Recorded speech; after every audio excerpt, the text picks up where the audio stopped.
वाली वही नाराज़ हुई है। वो ऐसे करती है पठान, मगर मैं गई हूँ फिर भी वही मेरी चीज़ें पड़ी थी। मैंने कहा बाजी मैंने आपके घर रखने का मकसद यही था, मुझे नहीं चाहिए ये आपका सारा कुछ ना। वो कहती है हमारा बहुत अच्छा वक्त गुजरा था, तो मैंने नहीं चाहती कि कुछ भी स्पॉइल हो। मैंने कहा बाजी सब कुछ मिल जाता है, इंसान नहीं मिलता है। मैं सबको कहती हूँ सब राज़ी हूँ, दाल खा लें साग खा लें, एक घर में खाएं। सच में अगर आपके सामने एक बेइंसाफ़ी हो रही है, आप बर्दाश्त करेंगे? नहीं करेंगे। फिर मेरे पाँव को जंजीरें ने के भाई की मैंने शादी करवाई है, वो फोत हो गया, अब उसकी बच्ची भी तबाह हो गई है, बीवी भी। फिर मेरा अंदर जलता है, मैं कहती हूँ हाय अल्लाह मैं उसकी शादी ना कराती। मैंने तो ये नहीं की कि बेचारे का घर बस जाए, वो फोत हो गया। आप कहते हैं घर से स्टार्ट करो, फिर अगर घर वाले घर से स्टार्ट ना करने दें, ये तो करने देते हैं मगर बड़े, फिर मैं क्या करूं? मैं तो स्टुक हो गई हूँ, मैं किसी को बता भी नहीं सकती, फिर अपने अंदर जंग लड़ती हूँ। मैं करना चाहती हूँ, मैं कहती हूँ मैं आधी खाऊं वो भी खाए। पेट तो हमारा कभी भी नहीं भरेगा, हम भूखे रहते हैं। कभी किसी ने बोला कि हम आज रज गए हैं? कोई भी नहीं रचता दुनिया से। उसको मैं अपने साथ रखना चाहती हूँ। मैंने तो इनको बोला था, मैंने कहा उससे निकाह भी कर लें, हम दोनों गठी रहेंगी, उसके सर पे ऊपर चादर दे दो। देखो कितनी बड़ी बात है, सही बात है। मैं इनको बाल भी नहीं किसी को देना चाहती हूँ, मगर मैं मजबूर होकर कहती हूँ। मैं कहती हूँ बच्ची ये छोटी तबाह हो जाएगी। वो देवरानी की जो है जी, तो ये नहीं माने क्यों? ये कहते हैं तू है और बस तू है, बहुत करते हैं। फिर भी तुझे उस पर गुस्सा आता है? अब नफरत हो गई है ना, मुझे नहीं पता तो यार कहाँ से नफरत हो गई तुझे? वो मेरा बहुत करते हैं। इतना तेरे से प्यार। यार तू भी ख्याल करो, तेरा देवरानी से शादी कराती फिर रही है, ये कहाँ से मिली है तुम्हें? तबाह हो गई है ना। तुम्हारे खानदान में सैयद हैं आप हैं? मगर ये कहती है वो मेरी बहन है। भाभी के खानदान में दूसरी शादी की इजाजत वो नहीं कहती है मेरे खानदान में नहीं। है। ये कौन से खानदान है हैं? वो इजाजत है तो आपसे इजाजत नहीं है? नहीं नहीं नहीं, ये कहते हैं मैं नहीं करता मैं। मगर अब फिर मैं भी कहती हूँ ठीक है, अगर उसने जिद की है कि वो कहती है नो शादी नहीं करनी है, फिर हम उसका किस तरह ख्याल कर सकते हैं? मैं सबको है नहीं, मतलब कहने का कि अगर मैं उसके लिए कुछ कर सकती हूँ, उसको सहारा देना हमारा फ़र्ज़ है ना। कहते हैं ना पहले घर से स्टार्ट करें, ये नहीं कि मेरे मियाँ से शादी करेगी तभी सहारा मिलेगा, ये बात नहीं है। वो तो एक मैंने दुनियादारी के लिए बोला था ना कि उसकी ज़िंदगी तबाह हो जाएगी। हाँ ख्याल किया था, मगर ये तो इस तरह इन्होंने तो कभी अपनी भाभीयों से बात भी नहीं की। ये परदेश में रहे, उन्होंने फ़ोन पे भी नहीं बात की है। ये इस तरह के नहीं है, ये बहुत अच्छे हैं।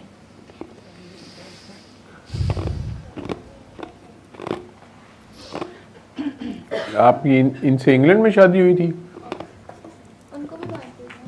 ये सारे बंदों लड़कों ने मुझे फ़ोन करने, मर्दों ने सारों ने मुझे फ़ोन करने हैं कि सर ये कहाँ से इस तरह की बीवी मिली है? कार्टून नहीं कार्टून का, जो आगे शादियां कराती फिर रही है खामन की। क्या करूं? नहीं मैं तो खुश नसीब हूँ जी। नहीं ऐसा नहीं कहते। वो कहता है मैं बड़ा खुश नसीब हूँ, मुझे ऐसी बीवी मिली है। देखो ना सारी दुनिया के सामने कह रही है, दुनिया में चले गई है बात सारी। अल्लाह पाक इनको खुश रखे। मैं तो इनकी जूतों की धूल भी नहीं, सच में। फिर नफरत क्यों करती है? पता नहीं कैसे नफरत हुई, गुस्से से। नफरत वहीं होती है जहाँ प्यार होता है। गुस्सा मेरे कंट्रोल में नहीं, क्योंकि वो बात कोई करे तो मेरे दिल से। अगर मैं आपका करूँ आगे आपसे तो फिर अपनी आप भी दुआ करें, मुझसे तो जट्ठियाँ डाला करें, तीन रसूल रहमान सुनने के साथ बहुत ज़रूरी। मैं हमारी शादी के बाद ना आई थिंक 2 माह गुजरे हमारे, बस उसके बाद ख़त्म। फिर 2 माह के बाद ये हुआ कि मैं आस्ता आस्ता खुद में दूर हूँ। हाँ ठीक है। होती दूर चली गई जैसे एक। मगर इन्होंने कभी भी नहीं बोला नहीं। ये कहते हैं तेरी सेहत पहले है, अगर तेरी सेहत ठीक है नहीं, ये नहीं कहते हैं। ये कहते हैं कि तेरी सेहत बहुत ज़रूरी है ना। मैं कहती हूँ मैं काम कुछ नहीं कर सकती, एक कप भी नहीं धो सकती थी ना। तो फिर मुझे तो पता है अल्लाह ताला की ज़ात ने दोनों के लिए हुक्म दिए हुए हैं, अगर ना बंदा पूरा करे तो दोज़ख है।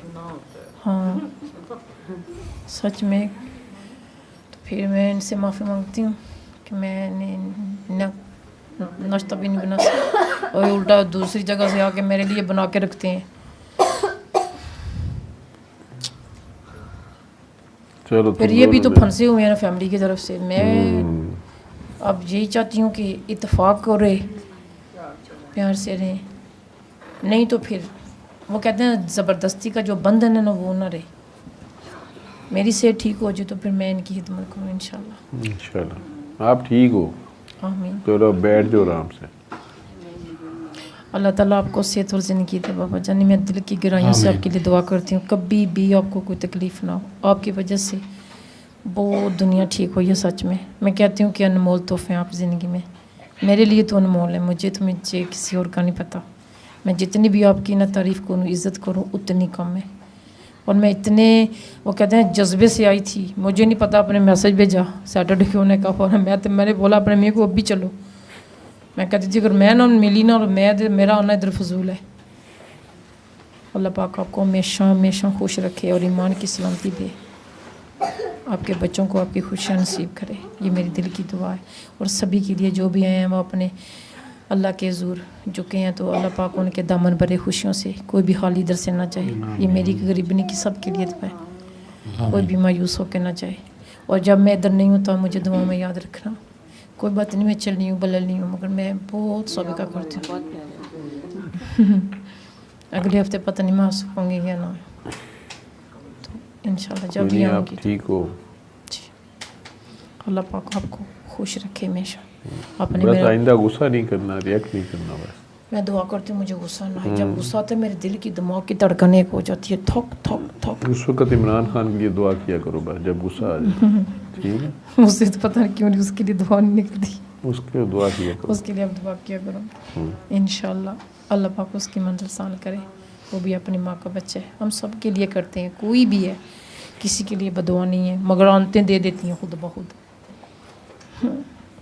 मेरा अंदर बदुआ दे देता फिर किसको मुझे नहीं पता, सभी को दे भी देते साथ ही दुआ भी देते साथ बदुआ भी दे देते। मेरे बस में नहीं होता।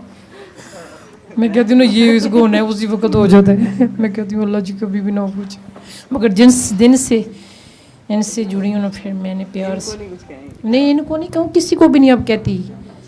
मैं दिल में सिर्फ अल्लाह ताला से कहती हूँ कि मेरा जो भी मामला मेरे अल्लाह को पता है, बस मैं किसी को कुछ नहीं कहूँगी। अब मैं कहती हूँ कि बदुआ नहीं देनी, मैं देती नहीं हूँ। ये नहीं कि मैं बदुआ दिल में सारा दिन रखती हूँ, नहीं। जब हर्ट होती हूँ ना मैं कहती हूँ कि कोई अगर आप परेशान है तो मैं अपने आप को आपकी जगह रख के सोचूंगी कि अगर मैं इधर हूँ तो कितनी तकलीफ होगी। और हम जब किसी के ऊपर मजाक कर देते हैं अगले का क्या पता, मैं तो अब मजाक भी बर्दाश्त नहीं करती हूँ।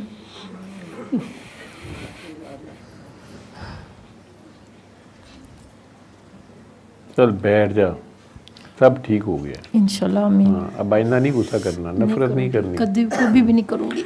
नबी पाक नफरत करते ही नहीं थे, गुस्सा करते ही नहीं थे। मैं नहीं करूँगी ना, अल्लाह तो नहीं करवाया है। अब आप बताएं घर का क्या करें जो चनोट वाला है। सच में देखें आप बड़े हैं, मैं आपका फैसला लेना चाहती हूँ सभी के सामने। बताएं मैं क्या करूँ जैसे आप कहेंगे।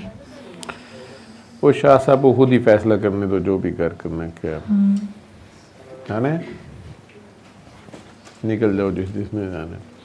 मैं तो चाहती हूँ आप हमारे घर आए। सच में अभी काम हो रहा है उसके बाद एक दफ़ा ज़रूर आए। तुम लोगों ने किधर जाना है? चलो मेरे से मिले हुए हो तो फिर बैठ जाओ अभी इधर, जल्दी किस चीज़ की है? हाँ जी निदा जी, और कोई मैसेजेस हैं? पढ़ो पढ़ो जल्दी ख़त्म करें। मेरे ख्याल एक दो ही थे, ज़्यादा नहीं है। Assalamu alaikum Baba. I have an unanswered question since long. When a person feels no difference between him and his admired person, the feeling of hum tum sajan ek hain, a complete spiritual bond, then why does it feel his prayers unanswered if he sees him in pain and can't help share or decrease the pain? These two above mentioned feelings are a complete opposite to live with. I don't know if I have managed to express my point. My point is, what can we do? is it dua or is there anything practical as well along with dua? पता नहीं। आज तो आपने बहुत सही बड़े बाबू वाला जवाब दिया, पता नहीं।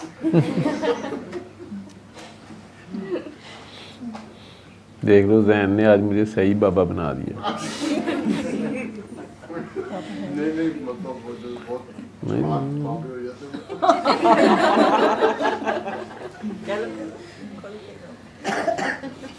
कोई मुश्किल सवाल में मुरीद को टकराना होना सकता है। आगे से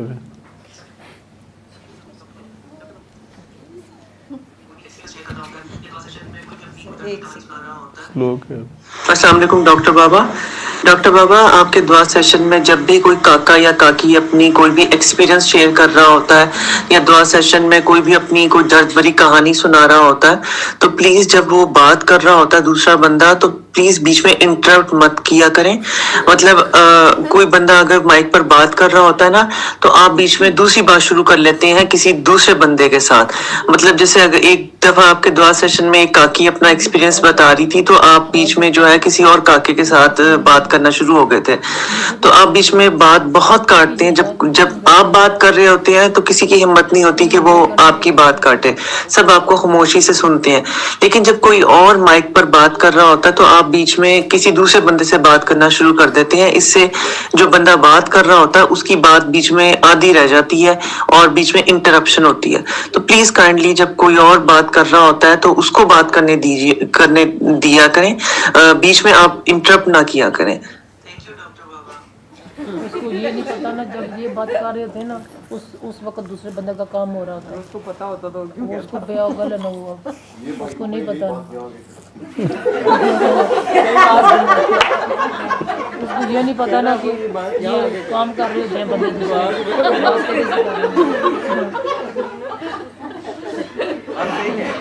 उनको नहीं पता ना, इनको सारी अपने टाइम में पता चल जाता है। सानू थोड़ा इसके साथ नहीं बेटा जी, आप सही बात कह रहे हो। उसमें असल बात ये है कि गुफ्तगू के आदाब के हिसाब से आप बिल्कुल सही बात कह रहे हो, किसी की बात नहीं काटनी चाहिए। और जब मेरी कोई बात नहीं काटता तो मैं भी ना किसी की बात काटूं। लेकिन मसला ये है कि यहाँ पे हम कोई मुज़ाकरा तो कर नहीं रहे होते।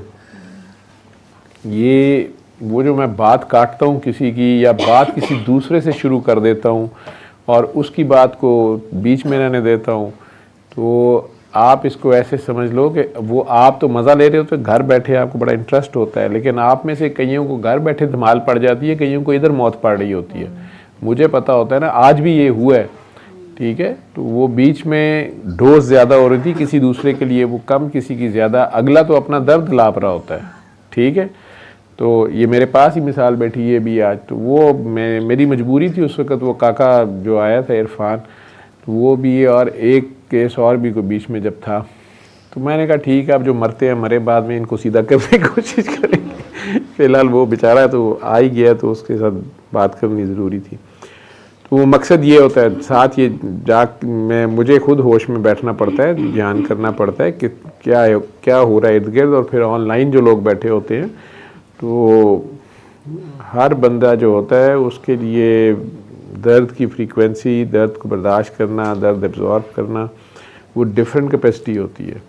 तो मिनिमम लेवल पे रख के, जहाँ से मुझे पता चलता है यहाँ से काम ख़राब हो जाएगा, मैं थोड़ी होता हूँ ऑटो पे सिस्टम ही बोल रहा होता है। लेकिन आपकी बात ठीक है, मैनर्स वाइज मेरी वो बदतमीज़ी होती है, या मुझे नहीं वो बात काटनी चाहिए, लेकिन मेरी मजबूरी है। तो आपका मज़ा ख़राब होता है, लेकिन बेटा मज़े लेते हुए कई बार बंदा ट्रक के नीचे आ जाता है। जी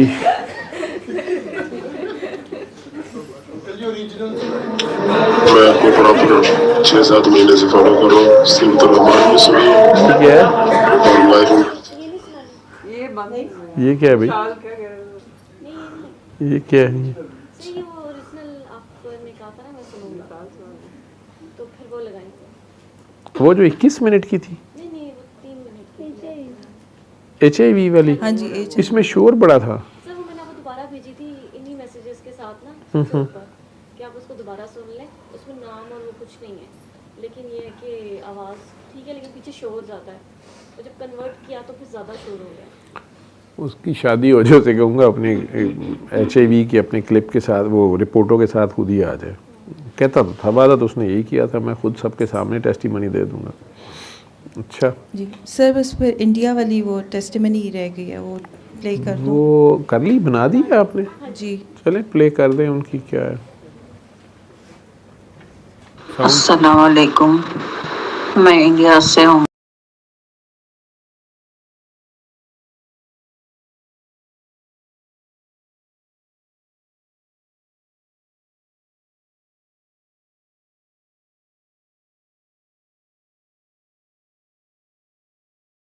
अस्सलाम वालेकुम, मैं इंडिया से हूँ। मेरी बेटी है, उनको ब्रेन ट्यूमर था। अभी बाबा, मैं यूट्यूब पे सर्च कर रही थी तो बाबा का दिखा था, डॉक्टर बाबा का, दस्तूर रहमान से इलाज। तो मैं फिर मेरी बेटी का जब बहुत बहुत से प्रॉब्लम्स, मेरे और मेरी बेटी के बहुत से प्रॉब्लम्स चल रहे थे, तो फिर मैं सुनी सूर्य रहमान। फिर उसके बाद अचानक इनके सर में बहुत ज़्यादा दर्द होना शुरू हो गया, तो हम लोग हॉस्पिटल को लेके चले गए इमरजेंसी में। तो डॉक्टर्स बोले कि इनको अभी तो फिल वक्त इसके दर्द के इंजेक्शन सोए देते करते, सर में इनके ट्यूमर है, तो ऑपरेशन 2-3 दिन में यहीं रखो, लेके मत जाओ घर पे, ऑपरेशन करा लो बोल के बोले। फिर मेरी बाबा से बात हुई, पहले मेरे ताल्लुक़ से मैं बात करी थी बाबा से, तो फिर बाद में फिर सब बाबा से बात हुई कि डॉक्टर बाबा से ऐसा बेटी का ऐसा सिचुएशन है बोल के बताई मैं। तो बाबा बोले अभी तो इंजेक्शन सुई चढ़ा के घर पे लेके आ लो, ऑपरेशन नहीं कराना बोल के बोले। तो आप बाबा पूछे कि आप लोग ऑपरेशन कराना चाह रहे क्या बोल के पूछे, मेरे से भी मेरी बेटी से भी। तो हम लोग बोले नहीं नहीं कराना चाह रहे, हम लोग बिल्कुल नहीं कराना चाह रहे बोले। तो बाबा बोले ठीक है, फिर आप दर्द कम होने के बाद 4-5 दिन लगे उनको दर्द कम होने, दर्द कम होने के बाद घर पे ला लो बोल के बोले। तो घर पे लाने के बाद फिर बाबा से कांटेक्ट करके फिर बाबा से दुआ कराए। तो फिर बाबा से दुआ कराने के बाद सूर्य रहमान की थेरेपी कराए।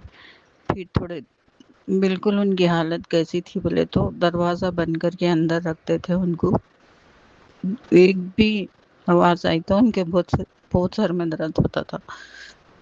रात भर नहीं सोते थे उन्होंने, बिल्कुल नहीं सोते थे रात भर, बहुत ज़्यादा उनको इतना प्रॉब्लम था, इतना प्रॉब्लम था। फिर और एक बार 7 डेज़ के होने के बाद फिर बाबा बोले एक दिन छोड़ के फिर कसीदा सुनाओ बोले। फिर कसीदा सुनाया उनको, 14 डेज़ ऐसा कुछ कसीदा सुनाया उनको। फिर उसके बाद अल्लाह पानी वाली दुआ वही करने के लिए बोले।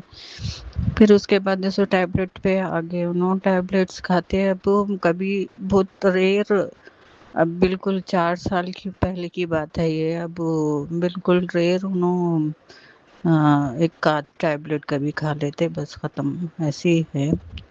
अल्लाह ताला बाबा को लंबी उम्र, सेहत सलामती की ज़िंदगी दे। अल्लाह ताला उनको कायम ऐसी लोगों का इलाज वो ये कराने के लिए अल्लाह ताला उनके नस्लों की सब सेहत सलामती दे। अल्लाह बाबा को लंबी उम्र सेहत सलामती के साथ मिले।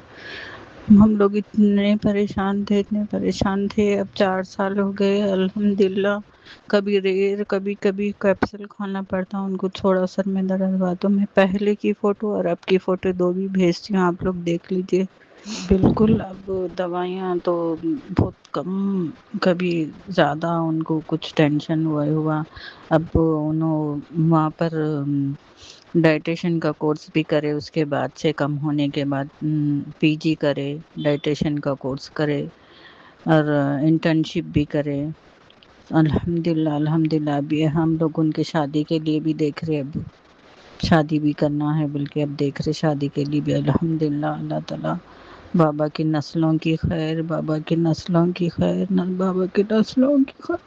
और एक बात क्या है बोले तो इनका हम लोग कोई टेस्ट नहीं कराए, MRI वो ये सब कराओ बोले थे डॉक्टर्स, तो आज तक हम लोग इनका कोई भी टेस्ट नहीं कराया।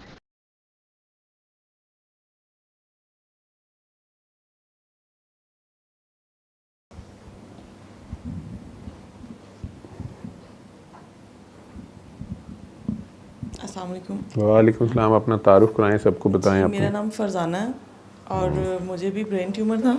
कब की बात है? डॉक्टर साहब ये 2.5 साल हो गए हैं। जनवरी 27 को मैंने यानी कि गैमा नाइफ के लिए मैं गई थी, लेकिन दिसंबर के लास्ट में मुझे ये डायग्नोज हुआ था। फिर मैं बहुत सारे डॉक्टर्स के पास जाती रही, तो एट द एंड यही हुआ कि मतलब ये ऑपरेट ही होगा, इसके अलावा इसका कोई हल नहीं है। फिर मैंने आपसे रब्ता किया तो मेरी आपसे रात मैंने बल्कि टाइम भी ले लिया गया डॉक्टर से। मेरा सुबह ऑपरेट था, मैंने एडमिट होना था हॉस्पिटल में, तो मेरी रात 3 बजे के करीब आपसे बात हो गई। तो मैंने आपसे पूछा कि मुझे इस तरह डॉक्टर ने कहा है कि इसके अलावा इसका कोई हल नहीं है और मैं जनरल हॉस्पिटल में सुबह एडमिट होने के लिए जा रही हूँ अपने ऑपरेट के लिए। आपने मुझे कहा कि नहीं, आप ऐसा करें कि आप डॉक्टर अब्दुल हमीद हैं, उन्हें चेक करवा लीजिएगा एक दफ़ा। मैं सुबह होते ही मेरे बेटी ने मुझे हॉस्पिटल लेके जाना था, तो वो मैं बल्कि उससे पहले ही टेस्ट करवाने थे 1-2। तो मैं बच्चे अभी सोए हुए हैं और मैं और मेरे हस्बैंड ना हम चौथाई लैब में टेस्ट करवाने के लिए गए और हम उन्हें इन्फॉर्म भी नहीं करके गए। और मैंने रात को ही ये सोच लिया कि मैं नहीं करवाऊँगी ना, मैं एडमिट नहीं होंगी, मैं उसी डॉक्टर के पास जाऊँगी। बच्चे इंतज़ार कर रहे हैं और हम घर वापस आए हैं, तो मैं बिल्कुल रिलैक्स हूँ कि वो कह रहे हैं मम्मा चले ना, टाइम होने वाला है। तो मैं कह रही हूँ कि नहीं, मैंने नहीं जाना ना। वो कह रही है मम्मा नहीं, बड़ी मुश्किल से टाइम मिला है, हमें जाना चाहिए, हम बाद में क्या करेंगे। मैं कह रही डॉक्टर साहब ने कहा मैं पहले वहाँ जाऊँगी। फिर हम लोग वहाँ गए डॉक्टर साहब के पास, तो उन्होंने मुझे कहा कि आप ना इस तरह करें कि अपनी जो है ना सारी रिपोर्ट्स वो कराची भेजें, तो उन्हें वो दिखाएं। अगर वो कहते हैं कि गैमा नाइफ हो सकती है तो ठीक है। उन्होंने कहा अगर नहीं हो सकती तो फिर मैं तो हूँ, मैं यहाँ कर दूँगा ऑपरेट, लेकिन ये बहुत रिस्की है, 95% इसमें रिस्क है, तो अब बेहतर है कि एक दफ़ा ट्राई कर लें। फिर मैंने अपनी रिपोर्ट्स सारी उधर भिजवाई, उन्होंने कहा आप आ जाएँ, तो कोई ऐसा मसला नहीं हो जाएगा इससे। फिर हम लोग कराची गए, वहाँ मेरा 5 दिन में मेरी गैमा नाइफ हुई, 5 सेशन हुए उसमें ना, 1.25 घंटे का टाइम होता था जब मेरी मतलब मुझे वो लगती थी शुआएँ। तो मैं 5 दिन वहाँ मैंने करवाया। उसके बाद मैं ठीक बिल्कुल, यानी कि मुझे नहीं कुछ, मुझे उससे पहले भी दर्द तो नहीं फील होती थी, लेकिन मेरी राइट साइड जो थी ना वो आंख का ब्लर था, जिससे मुझे डायग्नोज हुआ। उसके बाद मेरा आहिस्ता आहिस्ता वो ब्लर ठीक होना शुरू हो गया। मैंने उसके बाद मतलब मेडिसिन आप समझें कि सिर्फ वो 2 या 3 माह, शायद 2 माह मैंने उन्होंने मुझे वो स्टेरॉइड दिए ना, वो मैंने खाए हैं बस। उसके बाद मेरी कोई मेडिसिन नहीं थी, सिर्फ मुझे उन्होंने सप्लीमेंट दिए कि जो आपकी कोई थोड़ी वीकनेस फील हो या इस तरह हो। मेरी स्टिल उसके बाद 2.5 साल से मैं कोई मेडिसिन नहीं खा रही, मैं बिल्कुल ठीक हूँ। मैंने सिर्फ 1 साल के बाद टेस्ट करवाया। डॉक्टर ने मुझे, कराची वालों ने कहा कि आपने हर 6 मंथ के बाद करवाना है, लेकिन मैंने 1 साल के बाद करवाया। मुझे डॉक्टर अब्दुल हमीद ने कहा कि आप 1 साल बाद करवाएं। मैं हर 1 मंथ के बाद उनके पास फॉलोअप के लिए जाती थी, लेकिन उन्होंने खुद मुझे मना कर दिया कि अब आपको आने की ज़रूरत नहीं है, आप बहुत बेहतर हैं। फिर मैंने 1 साल के बाद टेस्ट करवाया, तो मेरा उन्होंने कहा कि 80% जो ट्यूमर है वो मतलब बिल्कुल श्रिंक हो चुका हुआ है, तो आप समझें कि इसके बाद आपको ज़रूरत नहीं। अगर ज़रूरत हुई तो आप 1 साल के बाद करवाइएगा दोबारा। अब डॉक्टर साहब मैं 1.5 साल हो गया, मैंने एक तो टेस्ट भी नहीं करवाया। मैं उनके पास डॉक्टर अब्दुल हमीद के पास भी गए, मुझे मैंने लास्ट जब टेस्ट करवाया था उसके बाद मुझे उन्होंने कहा कि नहीं अब आपको ज़रूरत नहीं है, कभी कुछ फील हो तो आ सकती हैं, वैसे ना आइएगा आप। तो अब मैं अल्हम्दुलिल्लाह ठीक हूँ, मैंने कोई टेस्ट नहीं करवाया दोबारा। मेरा ये नहीं कि मुझे कोई ऐसी खुदा ना खास्ता दर्द नहीं है, कुछ ऐसा नहीं है। मेरी आंख का ब्लर बहुत बल्कि बहुत 5% शायद रह गया है, लेकिन बिल्कुल ठीक है।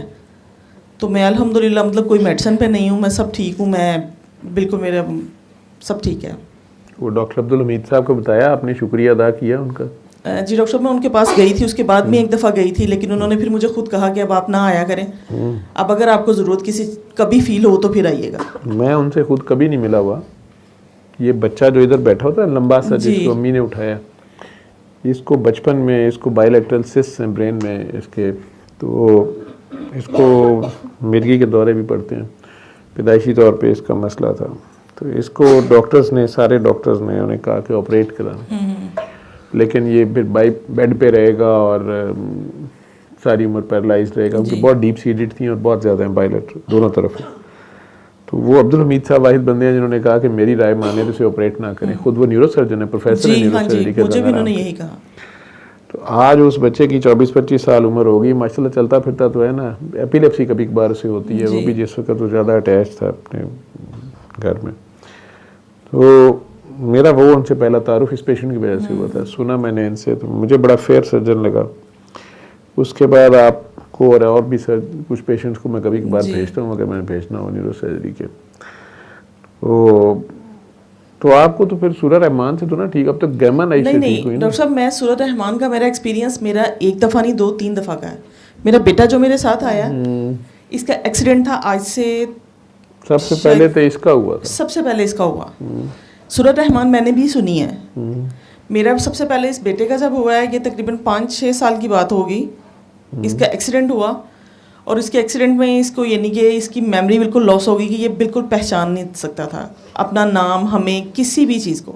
बल्कि इसकी नेक थी कि इसको कॉलर लग गया हुआ था, इसकी टांग एक बिल्कुल सीधी थी, ये चल नहीं सकता था। हम इसको खुद खिलाते थे, इसे वॉशरूम में ले जाते थे, इसे नहलाते थे। ये 22 दिन तक इसको कुछ नहीं याद आया। फिर मैं डॉक्टर साहब आपको इसको इसी तरह व्हील चेयर पर आपके पास लेके गई। आपने कहा कि इसको कसीदा सुनवाएं। मैंने इसको कसीदा सुनवाया। डॉक्टर साहब उससे पहले जब मैं जनरल हॉस्पिटल में जब इसका एक्सीडेंट हुआ है तो हम इसको फौरी तौर पे जनरल हॉस्पिटल में लेके गए ना, तो ये वहाँ हॉस्पिटल में एडमिट हो गया 2 दिन के लिए। उन्होंने टेस्ट वगैरह किए। इसके बहन और भाई इसके साथ थे और मैं और इसके फादर भी थे। हम सारा दिन इसके साथ थे। तो वो दोनों ने कहा कि आप मामा चली जाएँ, हम रात रहते हैं और आप सुबह फिर आ जाइएगा। सारा दिन इसके साथ थे। वो दोनों इसके साथ थे। तो वो रात को कहते हैं कि इसने यूँ हुआ कि मतलब ये ना डॉक्टर साहब आंखें नहीं झपकता था अभी।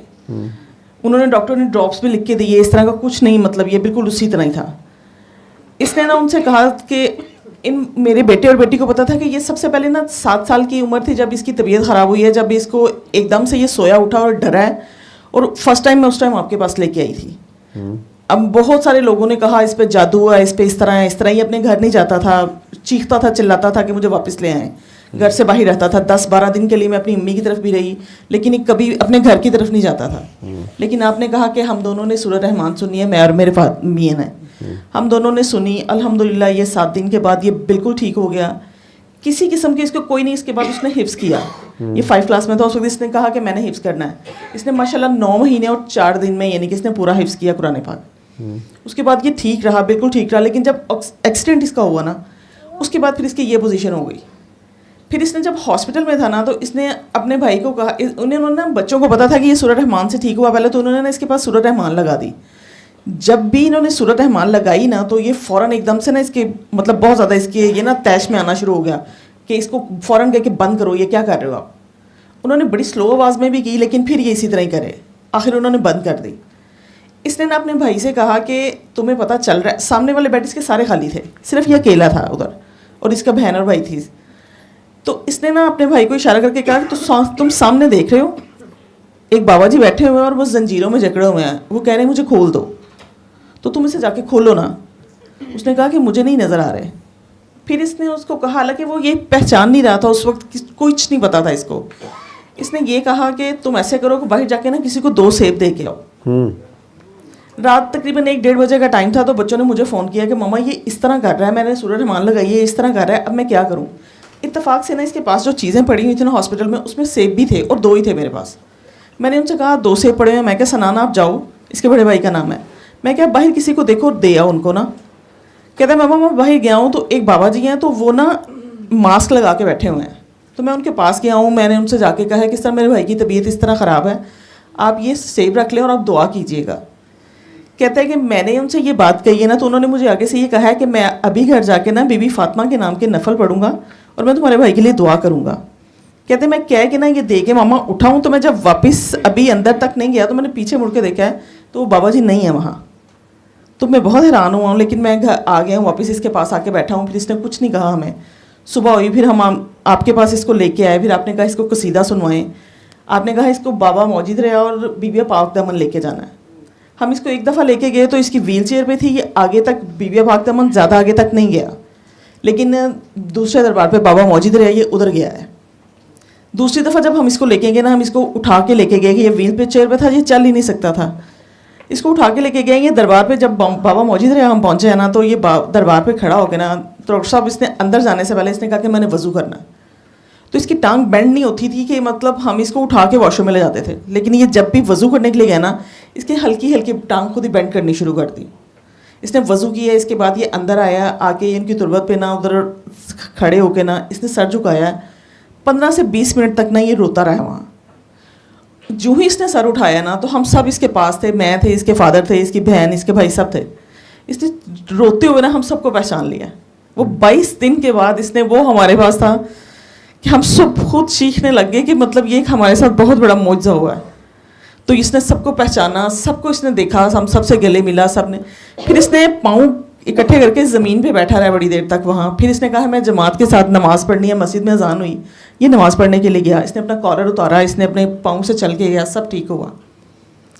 फिर इसने जब गाड़ी में आके हम बैठे हैं ना, तो जो डॉक्टर साहब ने बातें इसको व्हील चेयर में लेके हम गए थे ना, तो उन्होंने की थी, हमसे बातें की थी। इसने हर वो बात हमें बताई, हालांकि उस टाइम ये सेंसेस में इसको कुछ याद नहीं था, इसकी याददाश्त नहीं थी, ये तो हमें भी नहीं पहचान रहा था।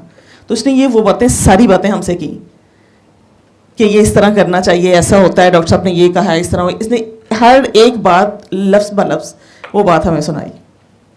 उसके बाद ऐसा हुआ कि इसके कुछ देर ठीक होने के बाद मेरे साथ ऐसा हुआ, तकरीबन 6-8 माह बाद लगा लें आप शायद, मेरा मतलब कि ट्यूमर का पता चला। फिर मैंने भी सूरत रहमान सुनी, फिर उसके बाद हम डॉक्टर्स के पास गए, लेकिन मेरा डिसीजन ये था कि जब तक मेरी डॉक्टर से बात ना हो जाए, मैं चाह रही थी क्लिनिक पे जाना, लेकिन यह है कि क्लिनिक पे मुझे टाइम नहीं मिल रहा था। फिर मैंने ऑनलाइन लिया, फिर मेरी डॉक्टर साहब से रात को 3 बजे बात हुई, फिर एट अ टाइम में फिर गई। लेकिन ये है कि अल्हम्दुलिल्लाह मैं ठीक हूँ। मेरी ये चस्पनी है कि मेरे साथ ये जो हुई है ना 3 चीज़ें, ये अल्लाह ताला का करम है कि अगर उसको आप दिल से मान लेते हो तो वो अल्लाह हमारे पास है, तो वो है मेरे पास। मैं अपने अल्लाह को इस तरह फील करती हूँ कि मैं दिन में 3 टाइम, मुझे सुबह उठते ही लगता है कि मैंने अपने अल्लाह को हक करना है। मैं रात को सोते वक्त लेटे लगती हूँ तो मुझे याद आता है कि आज तो मैं अल्लाह से मिली नहीं। मैं अब 3 टाइम पानी सिर्फ पीती हूँ, 3 दफ़ा अल्लाह कह के, और मैं कुछ नहीं पढ़ती। अब मैं नहीं सुनती सूरत रहमान, वो जो 7 दफ़ा सुनी थी मैंने सुनी है, लेकिन मुझे कभी इस तरह लगता है कि मैं अभी कुछ सोच ही रही हूँ तो वो मेरा काम हो जाता है, और कभी मुझे इस तरह लगता है कि मुझे अपने आसपास कुछ फील होता है। तो वो अल्लाह है, वो हमारे अंदर है, हमारे पास है, हम नहीं ढूंढ पाते, वो हमें हर वक्त देखता है, ढूंढता है, सब करता है, लेकिन हम दूर हैं। हम फिर भी देखते पूछते हुए भी कभी दूर चले जाते हैं, होता है ऐसा। और ये मेरा एक्सपीरियंस है और ये बिल्कुल ठीक है, ऐसा होता है, ऐसा हुआ है मेरे साथ। ये रात को 3 बजे वाली बात के सारे जोर दे ही जा रहे हैं। मुझे 3 बजे रात को फ़ोन आने शुरू हुए ना कि डॉक्टर साहब 3 बजे ही सुन दें। ये हुआ कि मैंने ना अपॉइंटमेंट लेनी थी लेकिन टाइम नहीं मिला, तो मेरे एक दफ़ा ऐसा हुआ कि मेरी मुमानी भी बाहर थी, वो लंदन में थी, तो ऑनलाइन उन्होंने कहा ना, तो वो उन्होंने खुरम ने कहा कि वो जब भी 1-2 दिन में, यानी कि जब भी वो फारिग होंगी, जिस टाइम उनको टाइम मिलेगा ना, वो रब्ता कर लेंगे। वो मेरी अपॉइंटमेंट आपकी ऑनलाइन थी, जिसकी वजह से आपने रब्ता किया मेरे साथ, अदरवाइज नहीं हुआ था। तो मैं उस टाइम क्लिनिक से वापस घर जा रहा हूँ जी, वो जिनकी फिर ऑनलाइन कंसल्टेशंस होती हैं या कोई भी होते हैं, हाँ कॉल्स आई होती हैं, कर ले तो। लेकिन आज 2-3 लोगों ने ये जिक्र किया था दोपहर का, ये अब सारे रात को 3 बजे फ़ोन शुरू हो जाएंगे। नहीं, मेरे डॉक्टर उस साहब वक्त शायद इस तरह उससे बात बड़ी हुई थी सुनते आपसे, लेकिन मैं सोते वक्त मैं नियत करके सोई थी कि अल्लाह मियाँ मेरी आज डॉक्टर साहब से बात हो जाए, मैंने सुबह हॉस्पिटल जाना और मैं नहीं चाह रही मेरा ऑपरेट हो। तो मैं सोई हुई थी, ऐसा ही हुआ कि 2:30 या 2:45 का टाइम था, आपका फ़ोन आया, तो मुझे एकदम से नहीं पता, मैंने फ़ौरन उठाया तो बंद हो गया, और दोबारा ही फ़ौरन आपने फिर कर दिया, तो फिर मेरी बात हो गई है। तो फिर मैं सुबह बच्चों से कहा कि मैं नहीं जाऊँगी, मैं डॉक्टर साहब ने कहा मैं उधर ही जाऊँगी। फिर मैं वहाँ कराची गई हूँ, फिर 2 डॉक्टर थे, मुझे डिसीजन ये नहीं कन्फ्यूजन थी कि मैं कहाँ से करवाऊँ। फिर मैंने आपसे रब्ता किया, फिर आपने मुझे कहा कि तुम दोनों में से देखो जिसका एक्सपीरियंस ज़्यादा है, जिनको ज़्यादा टाइम हो गया। फिर वो जो थे ना NCA नेशनल इस तरह का था, मुझे जेन में निकल के उसका पूरा नाम उनका था, 18 साल हो गए थे, उनका उदारा बना हुआ था, वहाँ से भी मेरा हुआ। तो अल्हम्दुलिल्लाह मैं बिल्कुल ठीक हूँ। डॉक्टर साहब 1.25 घंटे उस मशीन के अंदर, ये था कि समझें आपके एक कबर के अंदर है, इस तरह वो गैमनाइफ होती है कि सिर्फ आपके नोज़ की ये ऐसा सांस आ रहा है, बाकी वो सीधा बिल्कुल उसी तरह करके वाइट कपड़ा आपके ऊपर डाल के बेल्ट लगा देते हैं, गर्दन तक मूव नहीं हो सकती कि आपको लगा के ना तो क्लिप कर देते हैं सारा। तो यकीन जाने कि इतना हिस्सा यूं होता है कि जैसे आप कवर के अंदर है, बिल्कुल वो जगह ही इतनी सी गोल होती है। तो मुझे ऐसा फील होता था गैमनाइफ करवाते हुए ना कि जैसे मेरे अंदर से सिर्फ अल्लाह के अलावा आवाज़ ही कोई नहीं आ रही, मुझे ये फील होता था। तो मुझे लगता ही नहीं था कि मतलब मैं 1.25 घंटे इतना स्टिल लेट सकती हूँ, ऐसा हो सकता है। तो 5 दिन जो मैंने करवाई है मुझे नहीं फील हुआ कि मुझे कुछ भी ऐसा हो रहा है या कोई दर्द या कोई तकलीफ या कोई मुझे उस चीज़ का खौफ था, कुछ ऐसा नहीं था। ज़्यादा से ज़्यादा लोगों को दुआ कराती जाओ सूरह रहमान की। जी डॉक्टर साहब मैं करवाती हूँ। तो अब एक चीज़ जो मुझे सुनने में आती है ना, अम्मी को थी कैंसर है, अम्मी की डेथ हो गई है, मैं नवंबर में आपके पास आई थी उनको लेके। एक अगला सवाल जो होता है ना लोगों का, वो कहते हैं कि मतलब तुम्हारी अम्मी भी तो थी तो तुमने उन्हें दुआ नहीं करवाई, क्या उन्हें डॉक्टर साहब से नहीं मिलवाया? उन्हें को जो मर्जुल मौत होता है ना उसकी शिफाई मौत होती है, ठीक है। तो फौरन मुझे आगे से ना सुनने को ये बात मिलती है। लोग बेवकूफ़ हैं। मैंने जैसे शुरू में कहा कि यहाँ नबियों को उन्होंने माफ़ किया, वो ये थ्योरियाँ लेके बैठे हुए हैं कि उन्होंने गज़वा हनैन में मट्टी फेंकी थी। हाँ क्या ना, ये मौत तो आनी है ना हर बंदे को, एक दिन तो आनी है ना, वो किसी बीमारी की सूरत में किसी भी तरह आनी है, वो तो आनी ही है ना। या दूसरा सवाल लोगों का ये होता है कि हम माफ़ कर देते हैं लेकिन कोई एक बंदा है जिसको नहीं कर रहे, वो एक होता ही नहीं, वो कैसे करें? उन्हें शर्त ना लगाए, उन्हें कहें बस ठीक है आप सूरह रहमान तो सुने, अपने मसले की तो सुने 7 दिन, वो फिर अल्लाह खुद ही माफ़ करवा लेता है किसी एक जगह पे आके। हाँ, एक मेरी सिस्टर को थी ही कान के पास ना, उसको फील होती थी गिल्टी इस तरह ना, उसको मैंने करवाई दुआ, उसको मैंने कहा कि आप पढ़ो ना, उसने 7 दिन सुनी उसकी, वो ठीक हो गई। लेकिन वो लोग जब ये बात करते हैं ना आगे से कि मतलब तुमने अपनी अम्मी को नहीं करवाई, उनको डॉक्टर को नहीं दिखाया था, आपने उनको लेके गए वहाँ जहाँ आप खुद जाते थे, तो ये फ़ौरन अगला सवाल जो होता ना वो ये होता उनका। बस उसमें दुनिया ने तो कहीं ना कहीं सवाल कर ही जाने होते हैं जी, सेटिस्फाई नहीं होना होता। आप बस उन्हें बता दिए करो, हमारे तो मैं बताने हैं, मनाना नहीं है जी, ऐसे किसी को भी बता दो, वो कोई भी कर ले, हमारे तुम्हें बताने, करें तो ठीक है, नहीं करते तो रहने दें।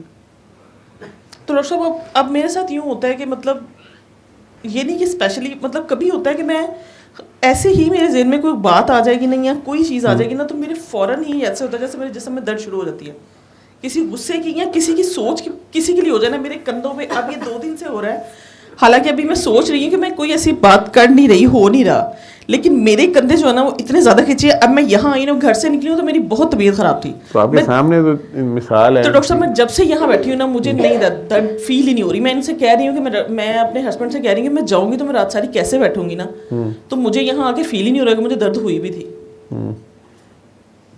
तो मैं ये नोट करती हूँ तो फिर मुझे फ़ौरन एकदम से आता है, तो मैं फौरी तौर पे ना अपने अल्लाह के आगे हाजिर हो जाती हूँ कि शायद मेरे ख्याल में कहीं कुछ ऐसा हो रहा है। तो ख्याल का ही खेल है सर, तो बहुत ज़्यादा मेरे साथ ये होना शुरू हो गया। आप तो उठ के जा रहे थे 5 बजे, मैंने कहा कि अभी बैठो, और जी इसलिए कहा था कि अभी और बैठो।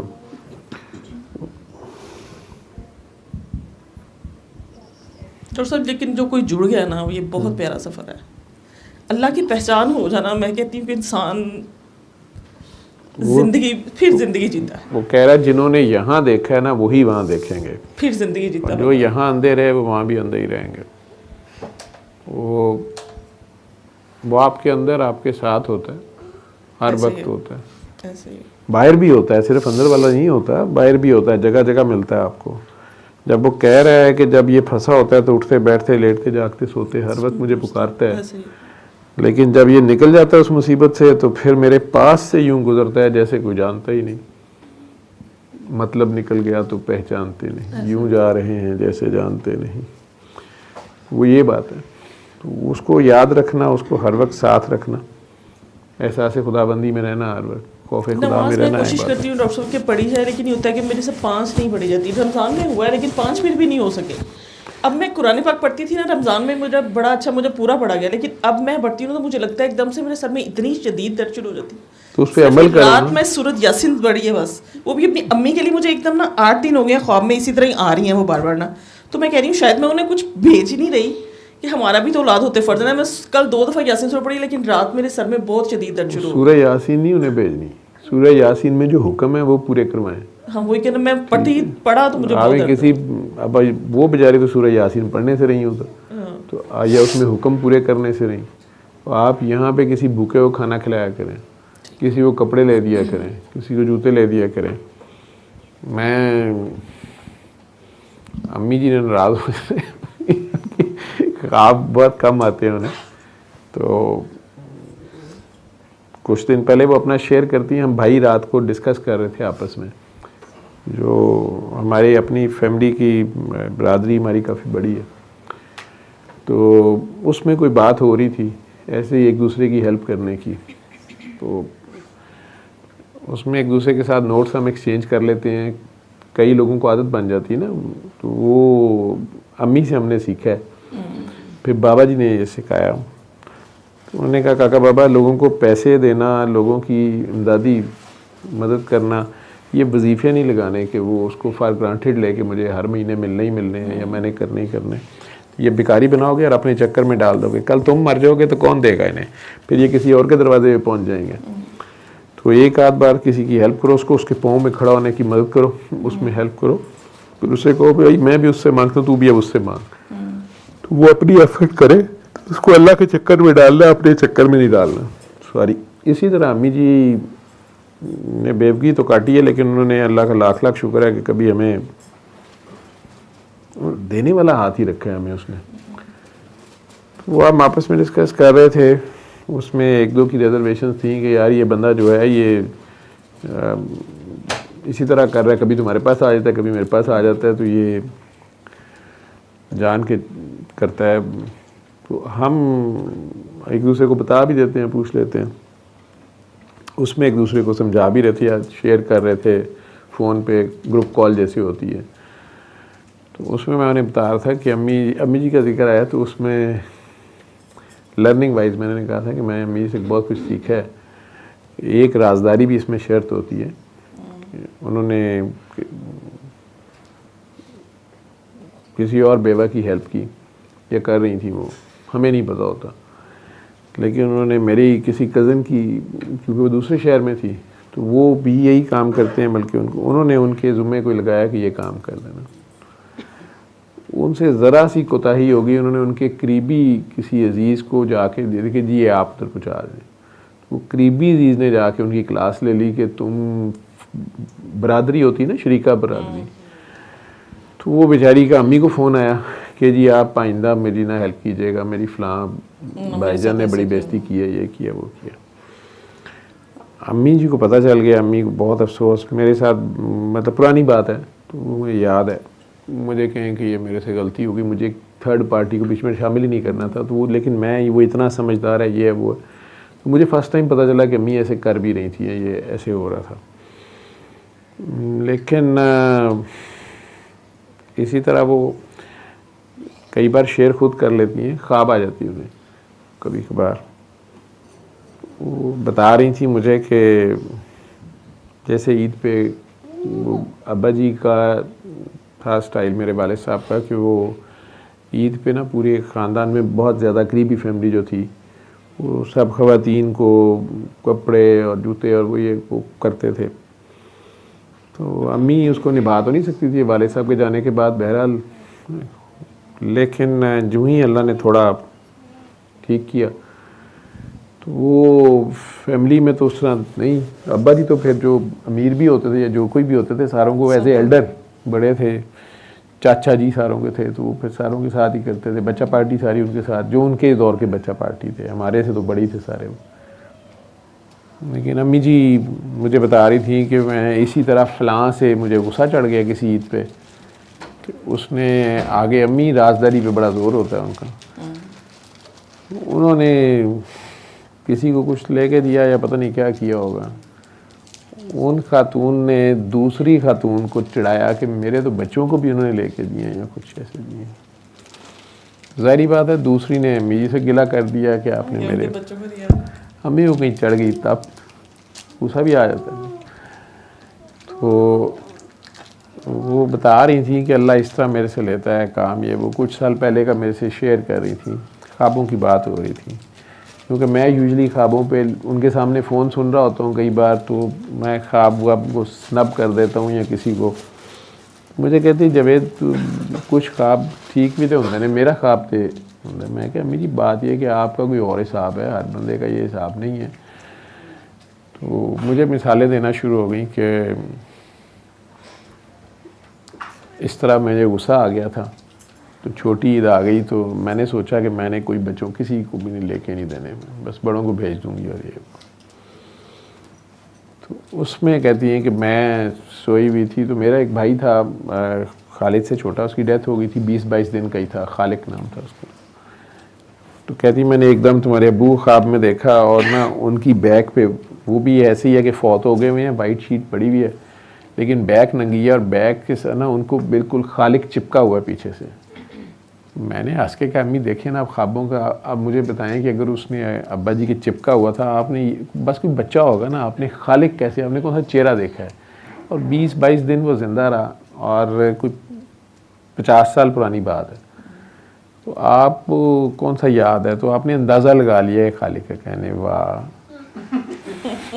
वाह इस तरह करके उन्होंने तेनों की पता माँ की होंगी है। 9 महीने उन्होंने मैं कोल रखा तो 20-22 दिन मेरे को रहा तो तू कहना पे मैनू वो पछाण नहीं गई, वो खालक सी। मैं कहा अच्छा जी। तो मैं क्या फिर तो मुझे कहती हैं कि वो फ़लाँ साल में तुम्हें पता है मैं कुछ साल अभी मनाहिल की शादी नहीं हुई थी, मतलब इस तरह भी उन्हें याद था। मनाहिल को दुआएं देना शुरू हो गई।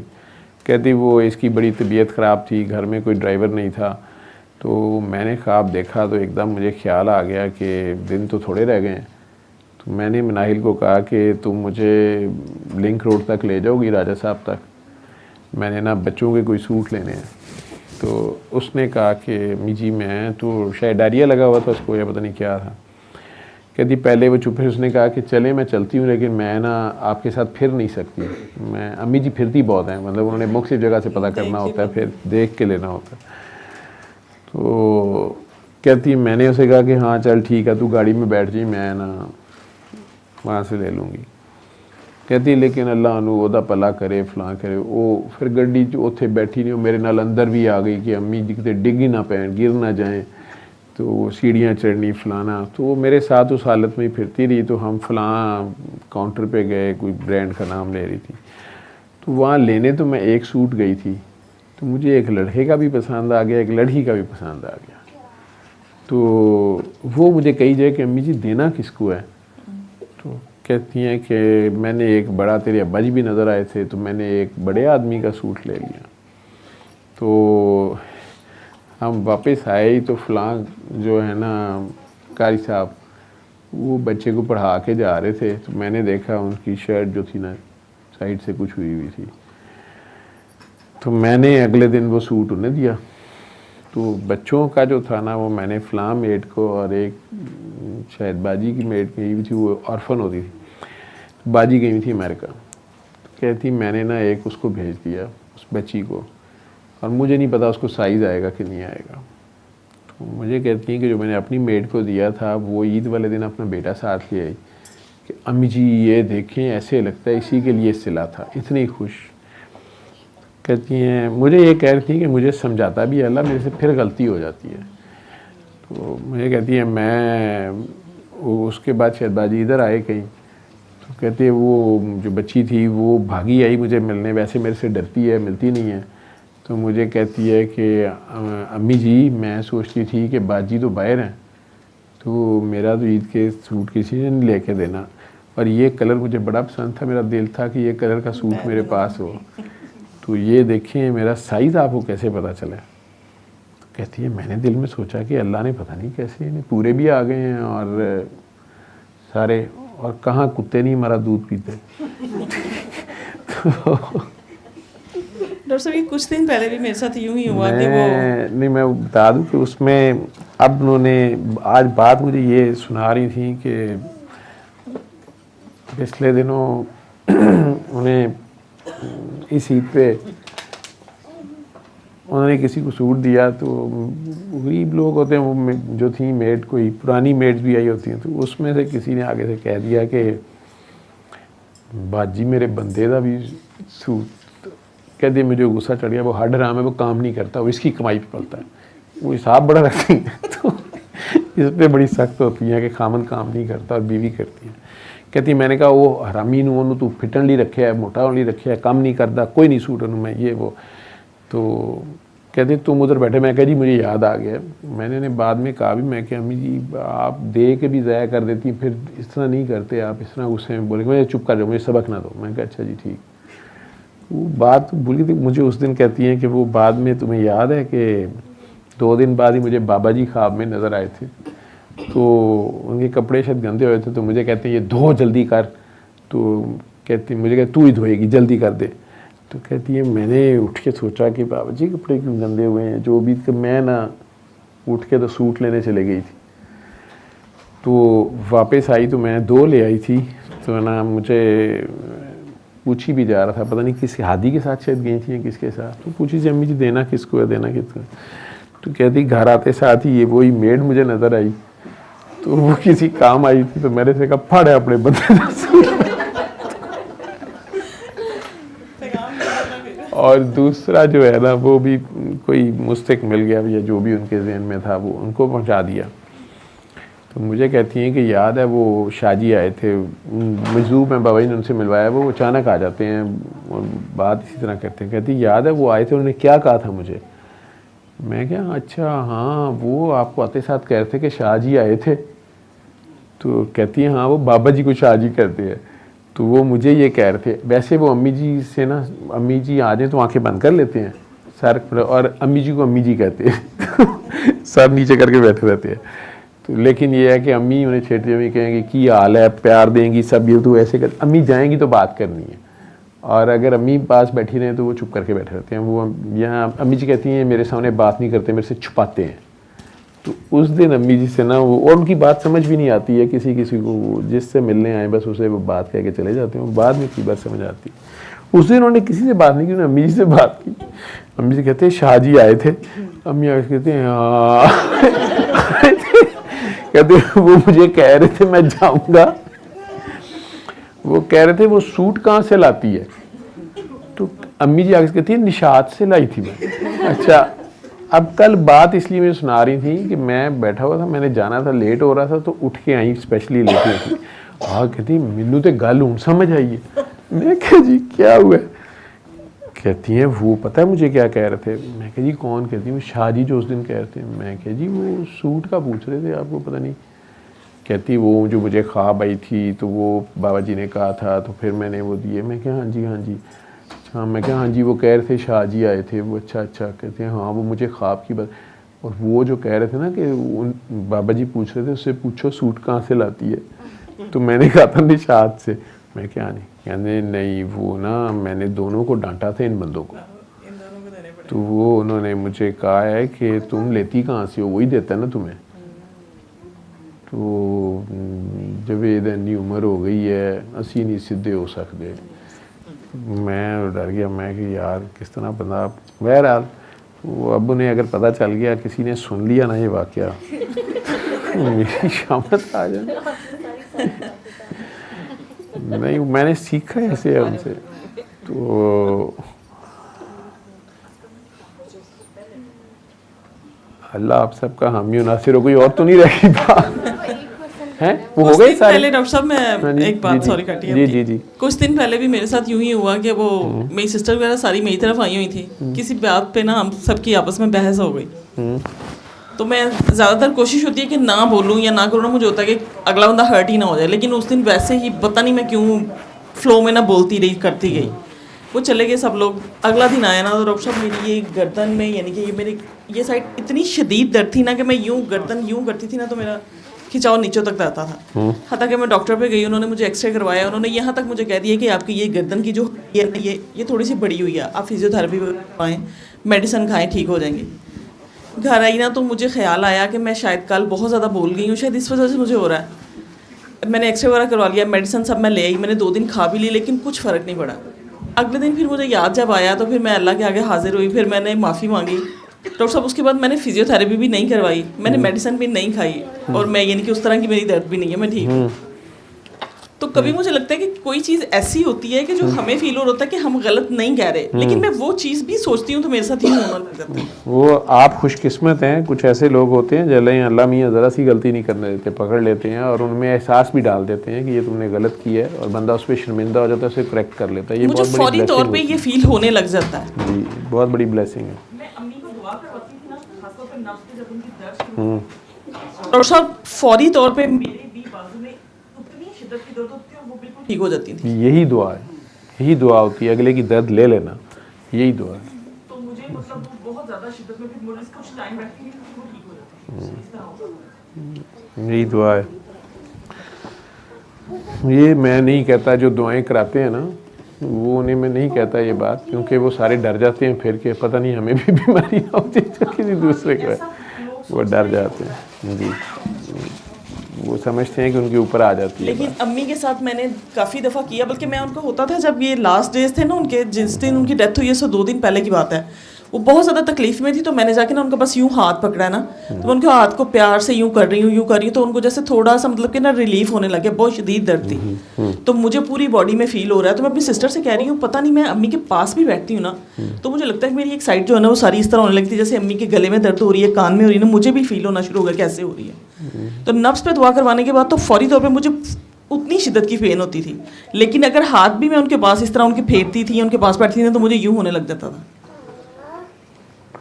ये सिस्टम है ना, ये शुरू से है, ये दर्द का सिस्टम है, एहसास का सिस्टम है। यही बाबा जी का मेन सिस्टम था, ये इसी को वो कह रहे थे कि ये अगर इंसानों में आपस में ये दर्द दिल के वास्ते पैदा किया इंसान, वरना अतात को कुछ कम न थे फरिश्ते। ठीक जी, दीजिएगा माइक।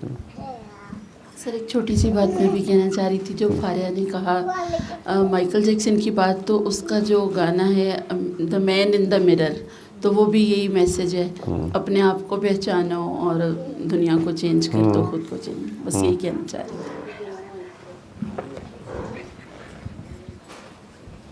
थी। जी मेरा ये क्वेश्चन है कि हम जब से इस दुआ सेशन में आना शुरू हुए हैं, फिर दुआ से जुड़े हैं, तो आपने हमें यही मैसेज दिया है कि प्यार बनना है और प्यार करना है।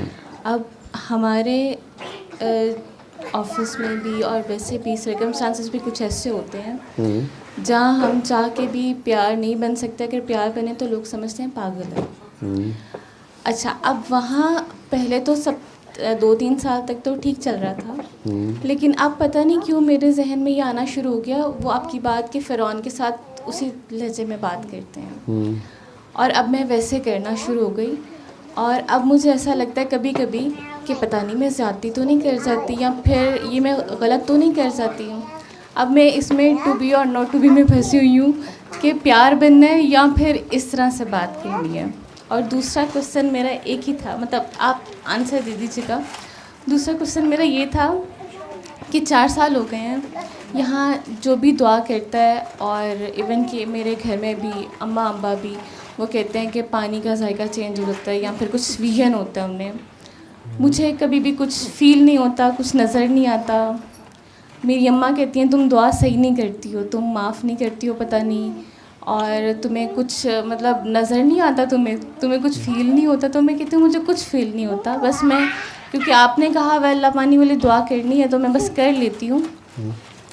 लेकिन अगर वो ऐसा कुछ नहीं होता तो मतलब what is the reason behind that कि मुझ में कोई सफाई नहीं है, क्या चक्कर है कि मुझे कुछ नज़र नहीं आता कभी भी। आप आगे दुआएं कराते हो तो लोगों को रिजल्ट्स आते हैं, आपको आते हैं। लेकिन कभी कभी अब मुझे ऐसा लगना शुरू हो गया कि शायद उनको नहीं आते हैं, लेकिन उनमें मैंने ये भी देखा कि वो उस तरह से दिल से करते भी नहीं हैं। मैं बताती तो जो भी दुआ करता है ना, कर लेता है दुआ, तो रिजल्ट्स आते हैं, वो आपको बताते भी हैं। हाँ जी। जो लोग करते हैं दिल से, वो आपको उसकी निशानी एक ये भी होती है कि वो आपके पीछे पड़ जाते हैं कि बाजी अब यहाँ कर लिया, ये कर लिया मैंने, फ़िलहाल ये हुआ, इतना फ़र्क पड़ा, इतना फ़र्क नहीं पड़ा, ये मैं क्या करूँ। और कई करते हैं, कहते हैं कि मुझे कोई भी फ़र्क नहीं पड़ा लेकिन मैंने दुआ की है, तो उसे आपको दोबारा कहना होता है कि यार सूरह रहमान में तो नक्स नहीं है ना, सूरह रहमान बनाने वाले में है, तो कहीं सुनने वाले में ही नक्स रह गया, तो आपके सुनने में की नक्स है, आप दोबारा पेश हों। अल्लाह के आगे पेश ही नहीं होते, वो उनके अंदर से वो चीज़ नहीं जा रही होती, तो वो आप कह दिया करो। लेकिन आपके कहने से रिज़ल्ट्स आए हैं और लोगों को कईयों को नज़र भी आया है, या नज़र आता है, या पानी चेंज होता है, या उनमें चेंज आती है, तो फिर ये तो हो नहीं सकता कि आप में डिफ़ेक्ट हो और आपको नज़र नहीं आता, आपका पानी चेंज नहीं होता और दूसरों का हो जाता है। मुझे आज तक ना कुछ नज़र आया, ना कोई चेंज होता है पानी, ना मुझे कुछ पता चलता है, ठीक है।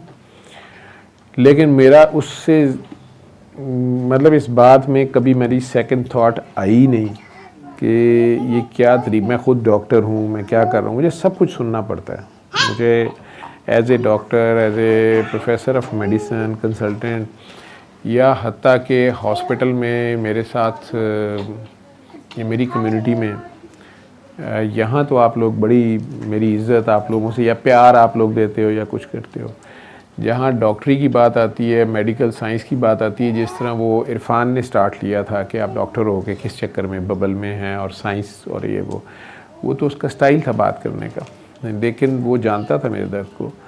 तो जो मेरी अपनी कम्युनिटी है, मैं आज से 8-9 साल पहले किसी केस को डील करते हुए सर्विसेज की दुआ सेशन में, तो मैंने अपने फ़्लो में, चूँकि वो बीबी का खामन बाज नहीं आ रहा था और वो बेचारी की डिप्रेशन की रीज़न ही ये थी और ऊपर से वो बड़े स्ट्रॉन्ग रिलीजियस बैकग्राउंड से थे, तो मैंने उन्हें गुस्से से उस बंदे को डराने के लिए भी मैंने उसे कहा कि ये जो मर्दों को गलत आदत पड़ गई है, ये गंदी फिल्में देख के आप बीवियों को मजबूर करते हो, तो ये हराम है और इससे मर्दों में ही गले का कैंसर फैलता है।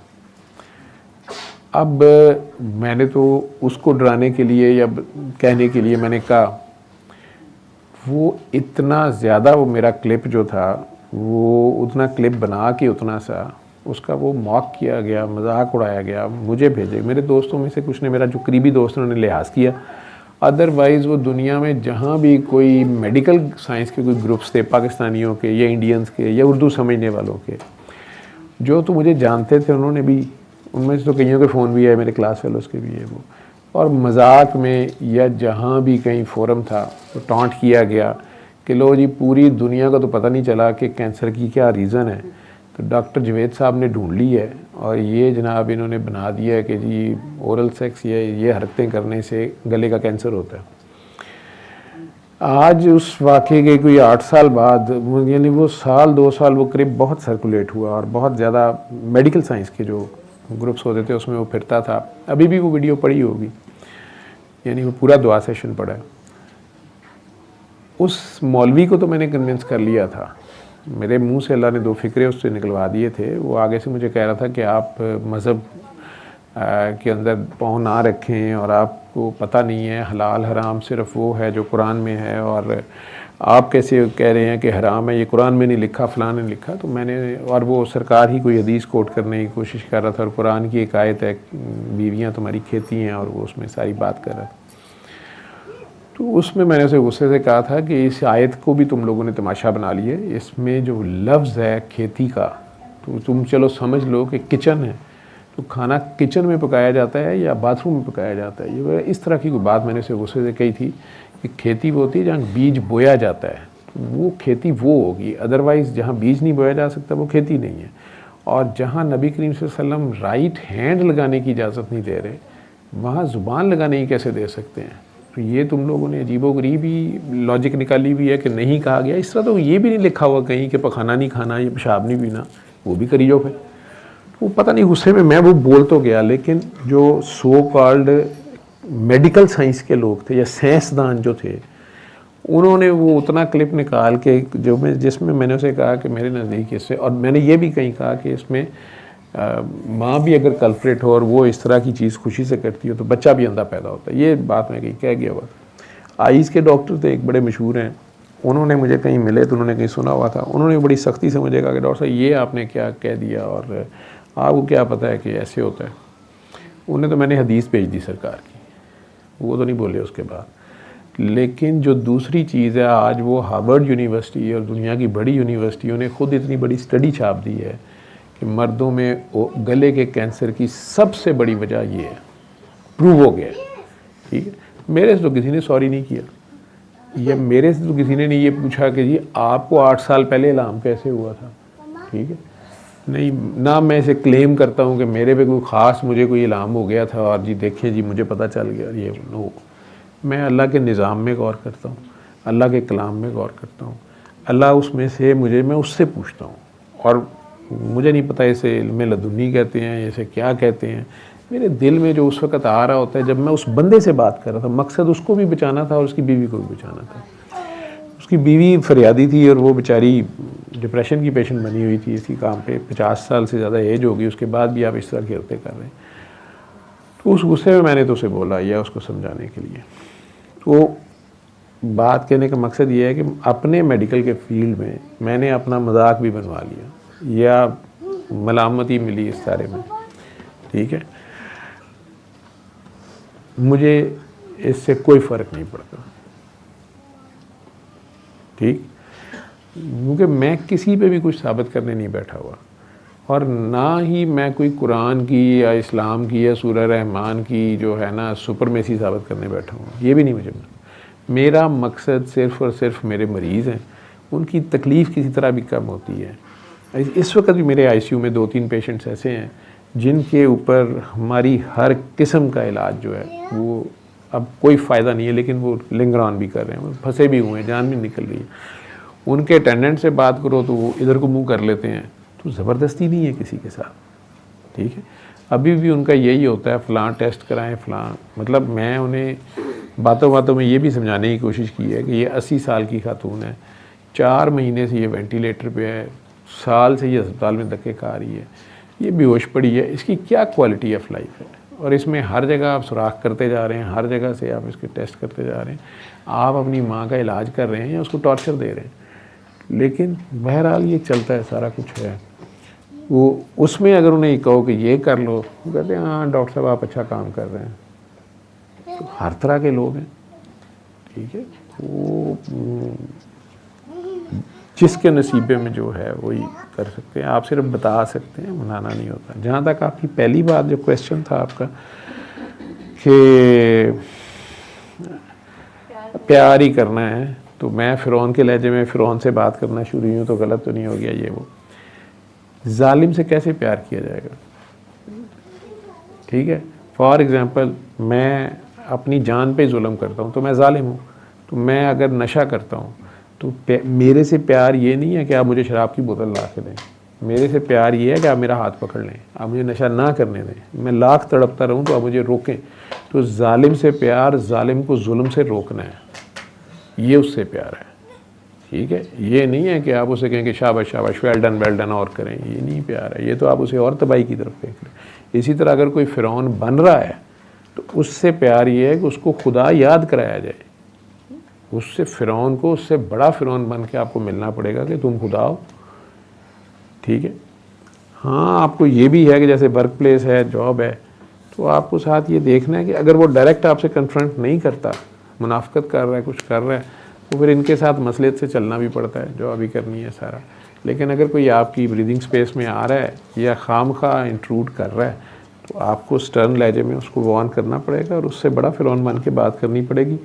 अगर वो डर गया तो यही उससे प्यार है, ठीक है। तो ये बाद में ये खोपड़ी की जान छोड़ दो, ये खोपड़ी तंग करती है, ठीक। बस चले। और कौन पीछे किसी और ने पता नहीं हाथ खड़ा किया था, बाबा वो पीछे दीजिएगा जी उन्हें।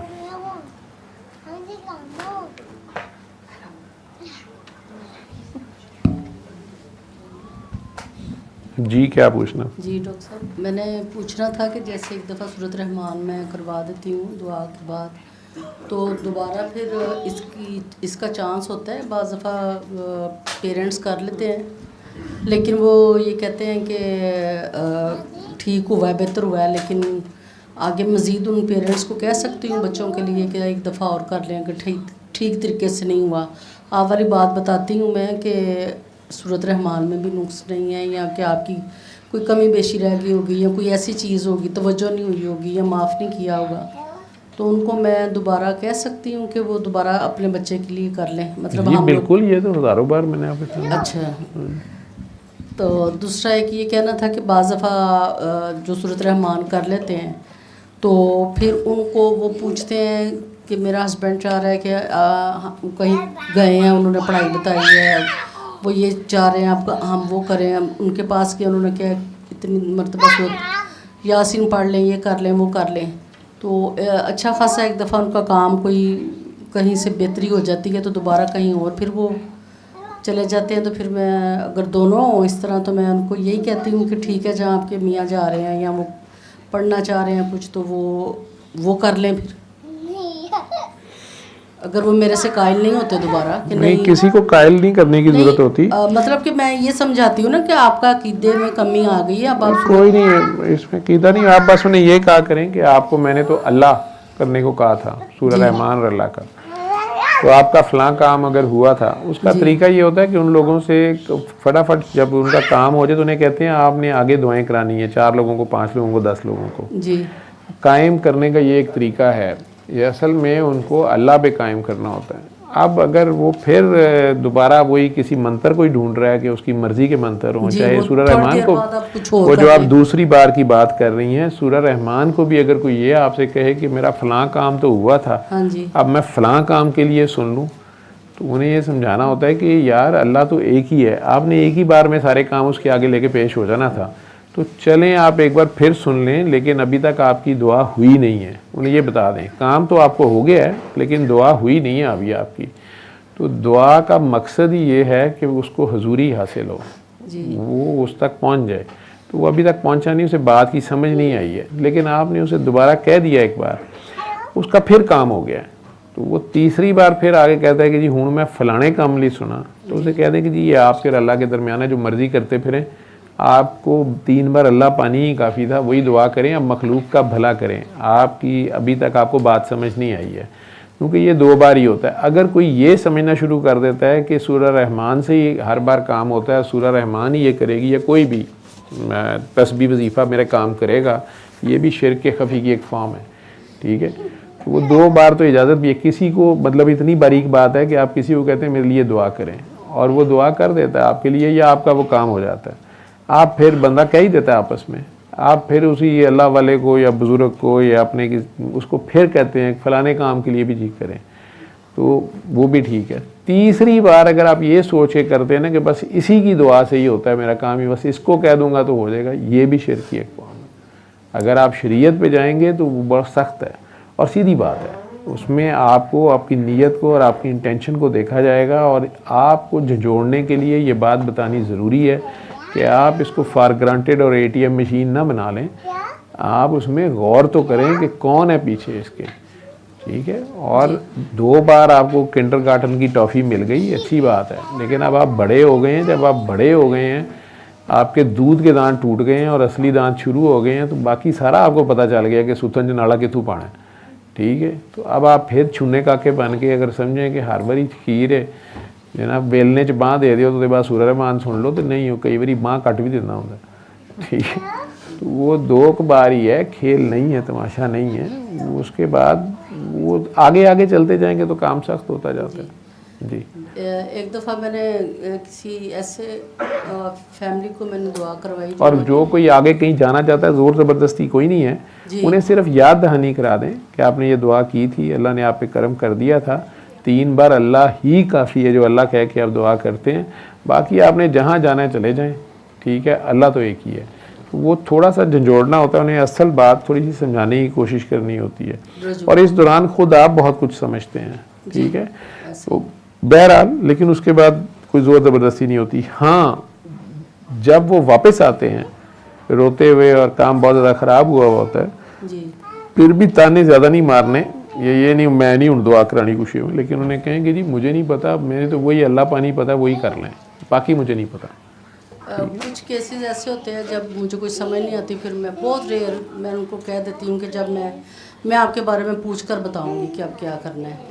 तो पूछना आपने क्या है, कुछ भी नहीं, आपके दिल में वो आप पता नहीं क्या क्या सोचती रहती हैं। मैंने अभी तो आपको जवाब दे दिया कि दोबारा कितनी बार करना है। उसके अलावा आप जो दिल में पहला ख्याल आए बस वो बता दिया करें। बल्कि कई लोगों को मैंने मैसेज देना था, आप लोगों में से काफ़ी लोग जो दुआ करा रहे हैं, वो आप लोगों ने ये काम पकड़ लिया कि किसी को दुआ कराई, उसने हफ्ते बाद करेगा जी मैंने सूरह रहमान सुन ली है, मुझे नहीं फ़र्क पड़ा, या मेरे से नहीं, हमारा काम नहीं हुआ, अच्छा अब आप कसीदा बुर्दा शरीफ सुने, अच्छा फिर वो हफ्ते बाद कहता है जी नहीं हुआ, अच्छा अब आप अली हक कर लें, फिर हफ्ते बाद नहीं चले माए नहीं सुन लें। तो ये नहीं है असल मकसद, वो अल्लाह वाली दुआई। मैं कह रहा हूँ कि जिसके पास सुनने के लिए चीज़ ही कोई नहीं है, वो सिर्फ और सिर्फ 3 बार अल्लाह पानी वाली दुआ भी कर ले, अगर वो करे सही दुआ उस तरह पेश हो जाए तो सेकंड के 1000वें हिस्से में उसका काम हो जाएगा, ठीक है। कनेक्शन उसका बनना है, वो कनेक्शन नहीं उसका बन रहा, उसकी सबमिशन नहीं हो रही, सरेंडर नहीं कर रहा, वो ज़ीरो नहीं हो रहा उसके आगे। या तो अकल तंग कर रही होती है, जो अपना इलम और अकल समझी होती है, डॉक्टरों ने बेचारों ने जो बताया होता है अपनी रिपोर्टें, इलम, CT स्कैन, उसमें बंदा फंसा होता है, या इंसान आपस में फंसे होते हैं। वो अल्लाह से जाके माफ़ियाँ मांगी जा रहा होता है, फ़ाइल उसकी किसी यतीम ने पकड़ी होती है, किसी बेवा ने पकड़ी होती है, किसी सगे बहन भाई ने पकड़ी होती है, वो माफ़ ही नहीं कर रहे होते, उनका माल खाया होता है तो इधर से जिगर का कैंसर कहाँ से ठीक हो जाए, तो वो छोड़ ही नहीं रहे होते वो, और ख़ुद को भी नहीं एहसास हो रहा होता कि मैंने क्या जुल्म किया। अब ये सारा मैं कोई तमाशा थोड़ा दिखा रहा हूँ या मैं इसमें से कोई पैसे ले रहा हूँ। आपके सामने अब ये बीबी जो हैं, ये इस बंदी के बारे में आप लोगों को ये जो भी बोल रही थी, ठीक है, मैं नहीं समझता कि ये कोई ड्रामा कर रही थी या ये कोई बहुत चालाक औरत है। ये कोई इंतहाई मासूम सी कोई रूह है, लेकिन इंतहाई सेंसिटिव है। ये आपने देख लिया कितनी हसास है। और कमर दर्द जिसके साथ उससे बैठा नहीं जा रहा था सोफे पे भी, चे जाए कि उसी के साथ ये यहाँ बैठी हुई है, तो मैंने कौन सा मंत्र कर दिया, बातों बातों में प्यार से उसका गुस्सा ख़त्म कराया, ठीक है। और मुझे पता है कि इसके जितनी कमर दर्द और स्पैज़म इसका वहाँ पे था, इसका अगर MRI किया जाता, डॉक्टरों ने कहा था कि ऑपरेशन ही होना है, ठीक है। साथ उन्होंने बताना था कि तुम्हारी टांग जो है ना, नहीं तो पैरालाइज हो जाएगी, तुम्हारे ये हो गया पाँव के जो उसके हाल हो रहे थे दोनों पाँव के, ठीक है। तो ये फौरन नीचे से आपके यहाँ पे जो है ना कंप्रेशन आ रहा है, और ये आपको जो है न्यूरोलॉजिकल डेफिसिट हो रहा है, नीचे दोनों पाँव में ये आ रहा है, ये तो आपको फौरी तौर पे ये नर्व कंप्रेशन हो रही है, ये फ़ौरन ऑपरेशन करना पड़ेगा। डॉक्टर्स अपनी जगह ठीक हैं, वो कॉन्सिक्वेंस सामने आ रहा है और डॉक्टर तो उसी बेचारा उसी को कर सकता है, ठीक, जो उसको पता है बात का कि यार यहाँ से इसके कंप्रेशन आ रहा है। वो कंप्रेशन आ क्यों रहा है, तो वो गुस्सा आपके सामने निकला है, ठीक है, वो गुस्सा ख़त्म हो गया, बोल लिया, सुलह हो गई है, आपस में चले गई है, वो कहाँ गई दर्द, ना मैंने कोई इंजेक्शन दिया उसको, आप लोगों के सामने ही किया ना, या किसी बखरे कमरे 'च लैके गया, या मैं कोई खास मंत्र दसिया जिहड़ा तुहानू नहीं दसिया, लेकिन उसको एक तो उसकी भी रियलाइजेशन कराई है, एहसास उसका वही ताकत जो इतना हसास आदमी है, वो हसास है जो अपनी माँ की कह रही ना कि मैं दर्द करती थी, वही दर्द मेरी बाजू में आ जाती थी, लेकिन माँ की थी ना तो वो तो कर लेती थी। तो अब हर मरीज़ पे ये करे तो इसने तीसरे चौथे दिन भाग जाना है कि हाय मैंने नहीं, मुझे कोई पता नहीं, फ़लाँ की दर्द मुझे लग गई, सर दर्द हो गई, ये हो गया, वो हो गया, फ़लाँ हो गया। लेकिन अगर लगी रहेगी, ठीक है, फिर भी किसी के सर पे एहसान नहीं कर रही। ये गैमा नाइफ वालों से जाके पूछे ना कि कितने गैमा नाइफ के मरीज़ आते हैं और GBM का वो करवाते हैं गैमा नाइफ, और वो 4 साल बाद जिंदा होते हैं। पूरी दुनिया में कितना का डेटा है, ठीक है। तो ये तो रब दे किन्ने भी बंदियां दी खिदमत कर दे, किन्नियां दी दर्द कर दे, अजे भी नहीं पेमेंट हुई पूरी, ठीक है। जितना भी करे कम है, यही मेरी अपनी ये सोच है। मैं जिस हाल में फंसा हुआ था, ठीक है, मैं पिछले हफ्ते जब आया था तो मेरी माँ ने बड़ी दर्द से मुझे कहा था, पुत्र दुनिया सारी च फैल गई है। और मनशा उस दिन कहता पिया सी कि मैं बेल्जियम गया तो मैं उत्थे सूरत रहमान की गल करन लगा, तो उन्होंने अगू कहता डॉक्टर जवेद अली सूरत रहमान। जर्मनी गया तो उन्होंने कहता तुसीं सफदर बुखारी दे तो नहीं कुछ लगते, वो डॉक्टर जवेद साहब दस दिन सूरत रहमान। तो जगह जगह तो वो तो मनशा भी गवाही दे रहे थे, मनशा भाई वहाँ दरबार पे मिले थे, तो वो बता रहे थे, अम्मी जी से लगे हुए थे कि माँ जी मैं यूरोप गया था तो वहाँ पे बल्कि इन्हीं का काका है, उसने मुझे बुला लिया वहाँ पे, तो मैं वहाँ गया तो उसने मुझे मुख्तलिफ मुल्कों में सैर कराई। तो बेल्जियम में गए तो होटल में हम बैठे हुए थे, तो पता नहीं मैं वहाँ सूरह रहमान की बात करने लगा तो वो एक बंदा परे बैठा था, उसने कहा मैं इसी चीज़ का इंतज़ार कर रहा था, तुम्हारी टोपी से मुझे लगा तुम सफदर बुखारी साहब के बेटे तो नहीं है, डॉक्टर जवेद के जो बाबा जी हैं। तो माँ जी इन्होंने तो हमारे अब्बा जी का पता नहीं क्या कर दिया और क्या नहीं कर दिया। मनशा भाई जब सामने होते हैं, हमारे से मिलते हैं, फिर तो वो बहुत ज़्यादा प्यार करते हैं और बहुत ही ज़्यादा प्यार करते हैं। उन्हें और कोई मतलब उन्हें समझ नहीं आ रही होती कि हमें कैसे दंदियाँ खाते हैं, मतलब क्या करें।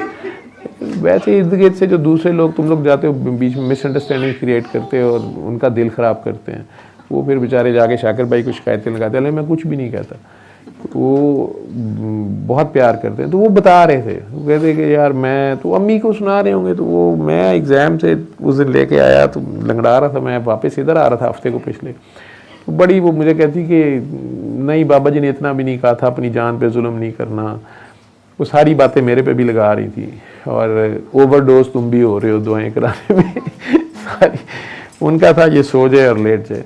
तो मुझे कहती हैं जब उन्होंने ये बात कही ना कि अब ये फैल गई है सारे और तुम बस अब तुम रेस्ट करो, मैं कहा माँ जी मैं हक़ नहीं अभी अदा कर सका, मुझे पता है, ठीक है, और शर्मिंदा होता हूँ मैं। हफ्ते में 1 दिन तो दुआ सेशन कर रहा हूँ मैं, 6 दिन तो अपना काम कर रहा होता हूँ।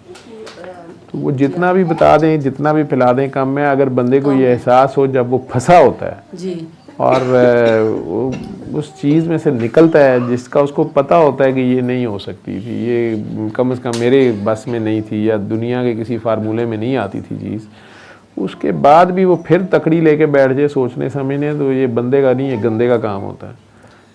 डॉक्टर साहब वो दुआ तो लोग बहुत प्यारी अच्छी कर लेते हैं माशाल्लाह, पानी बाज़ मैक्सिमम मीठा हो जाता है, उसमें मैं अपनी तरफ से वो जैसे एक खींच के बंदा भाई मतलब उसको सपोर्ट करती हूँ, मैं बताई जाती हूँ ऐसे करो ऐसे, बाद में कहती है बाप का अल्लाह है, आप मनाएं अपने अल्लाह को जैसे मनाना है, जो आपके हैं वो आने पे कि पार्टी ना बन जाऊँ मैं कहीं, लेकिन कोशिश 100% ये होती है कि उनको पता ही नहीं होता हमने क्या करना है, दुआ का क्या मतलब है आंखें, फिर जब आहिस्ता ज़्यादा टाइम लगाती हूँ, ज़्यादा अच्छी तरह पहले दुआ करवाती हूँ उसको, माशाल्लाह मैक्सिमम 99% लोगों की दुआ बहुत अच्छी होती है, बहुत अच्छी। कोई एक होगा कि हमें कंधे भारी हो गए हैं, नहीं मारना नहीं है इब्राहिम, या मारना नहीं है, मारना नहीं है, हाँ जी, डोंट हिट हिम, हाँ या जी, उनको समझ नहीं आई, वो अपने दिल से नहीं कर सके, या वो अल्लाह से मिले नहीं, या उनकी अटैचमेंट नहीं दोबारा से अल्लाह ताला से हुई।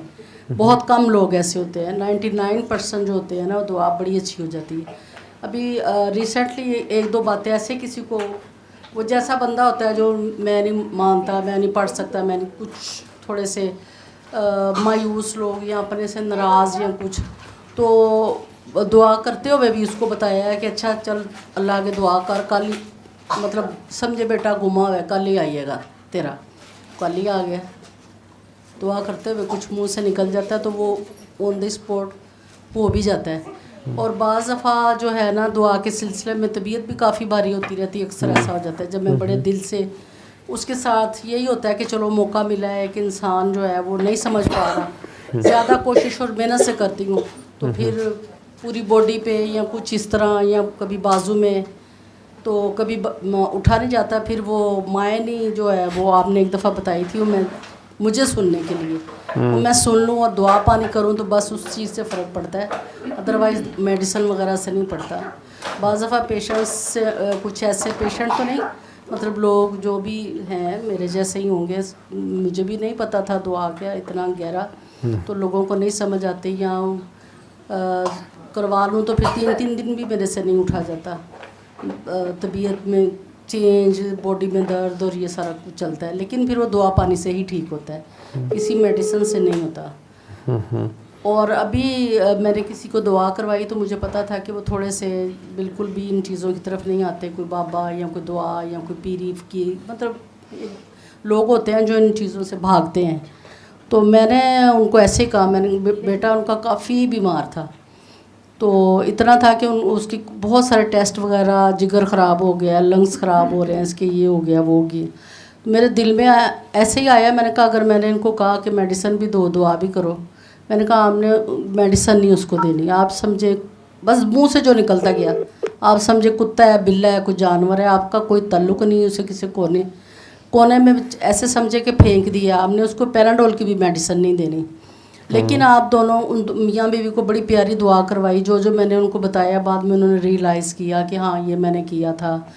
बीवी ने कहा जी इन्होंने मुझे पिछले दिनों में ये किया, माफ़ी दिलवाई, बड़ी रो धो के दुआ की दिल से, बग़ैर डॉक्टर साहब मेडिसन कोई दिए 7 दिन में उनका बेटा उठ के बैठ गया, जो कि बड़े बड़े उनको उन्होंने टेस्ट लिख के दिए हुए थे, और बहुत सारा जो है उस पर पैसा भी लगा, और बहुत सारी चीज़ें उनकी ठीक हुई, और उसी बच्चे ने 15 दिन बाद जो पूरे महीने के रोज़े रखे।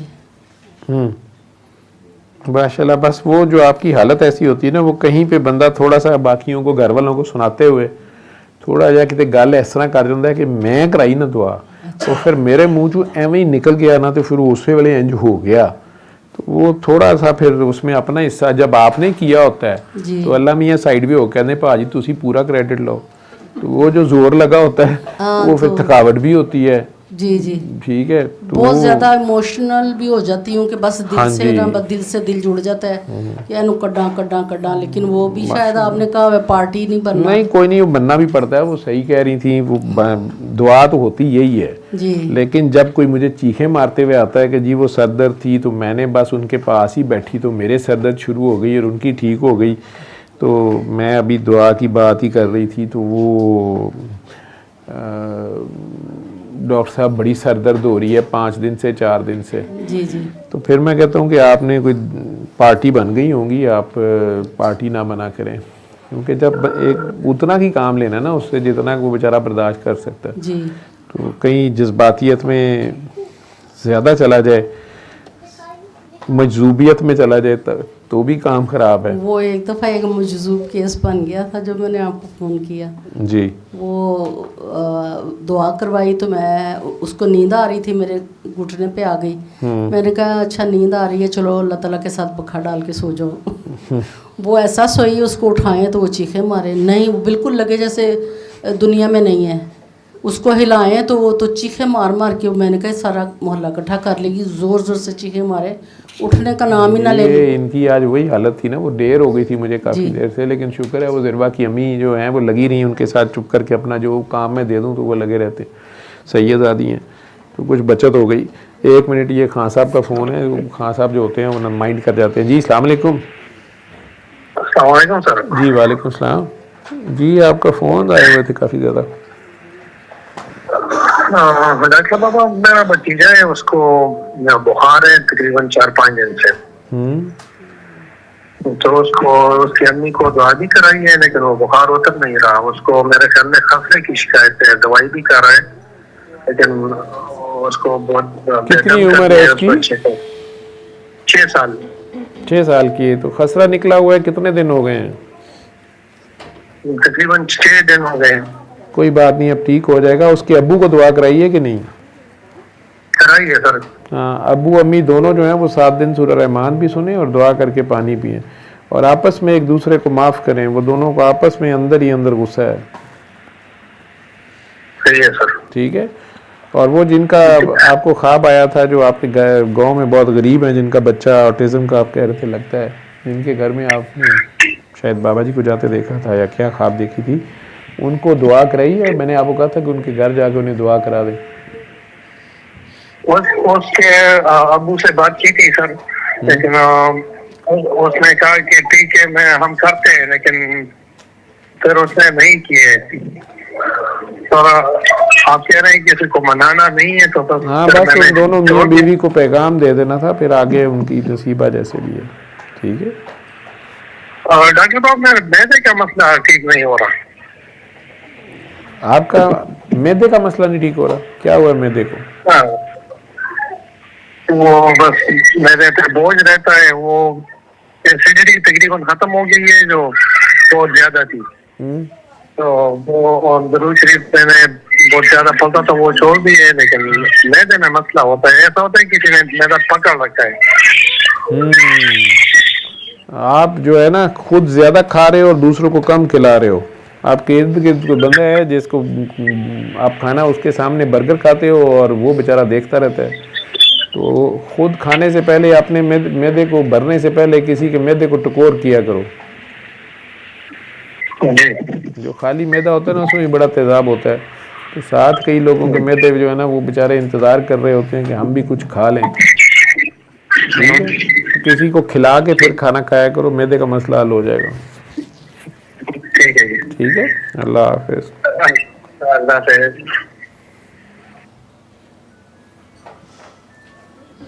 प्रैक्टिकल काम बताएंगे ना तो वो आगे वो नहीं आगे और नहीं बताएंगे, अगलो दूजी तो आना दस दे। ठीक है, तो प्रैक्टिकल दुआ भी बड़ी ज़रूरी होती है।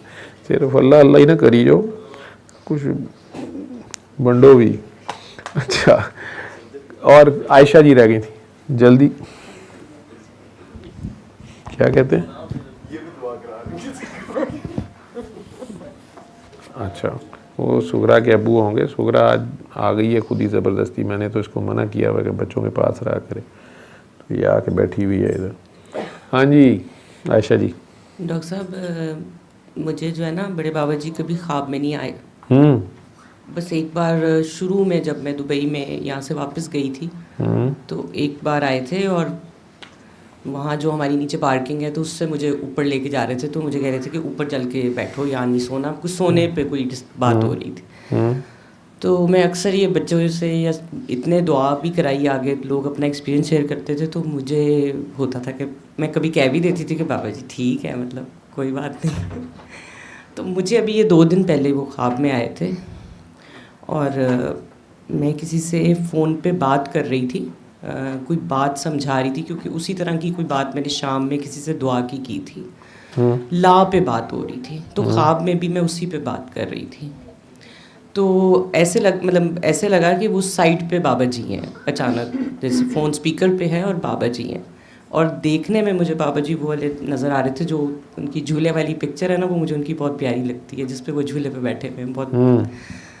तो वो मुझे ऐसे लगा कि मुझे सामने हैं और बहुत प्यार से उन्होंने मुझे, मतलब वो मुझे आवाज़ नहीं भूल रही बहुत, उस वक्त भी जब रात को भी मैं उठी तो उन्होंने मुझे कहा तुम पागलों और मजूबों की तरह मेरी बात आगे बता रही हो। तो मैंने उनको पहले बात रोकी और फिर मैंने सलाम किया और मैंने कहा कि बाबा जी आपकी बहुत सारी बातें मुझे पता है, लेकिन मैं वही बताती हूँ जो मुझे समझ आई है।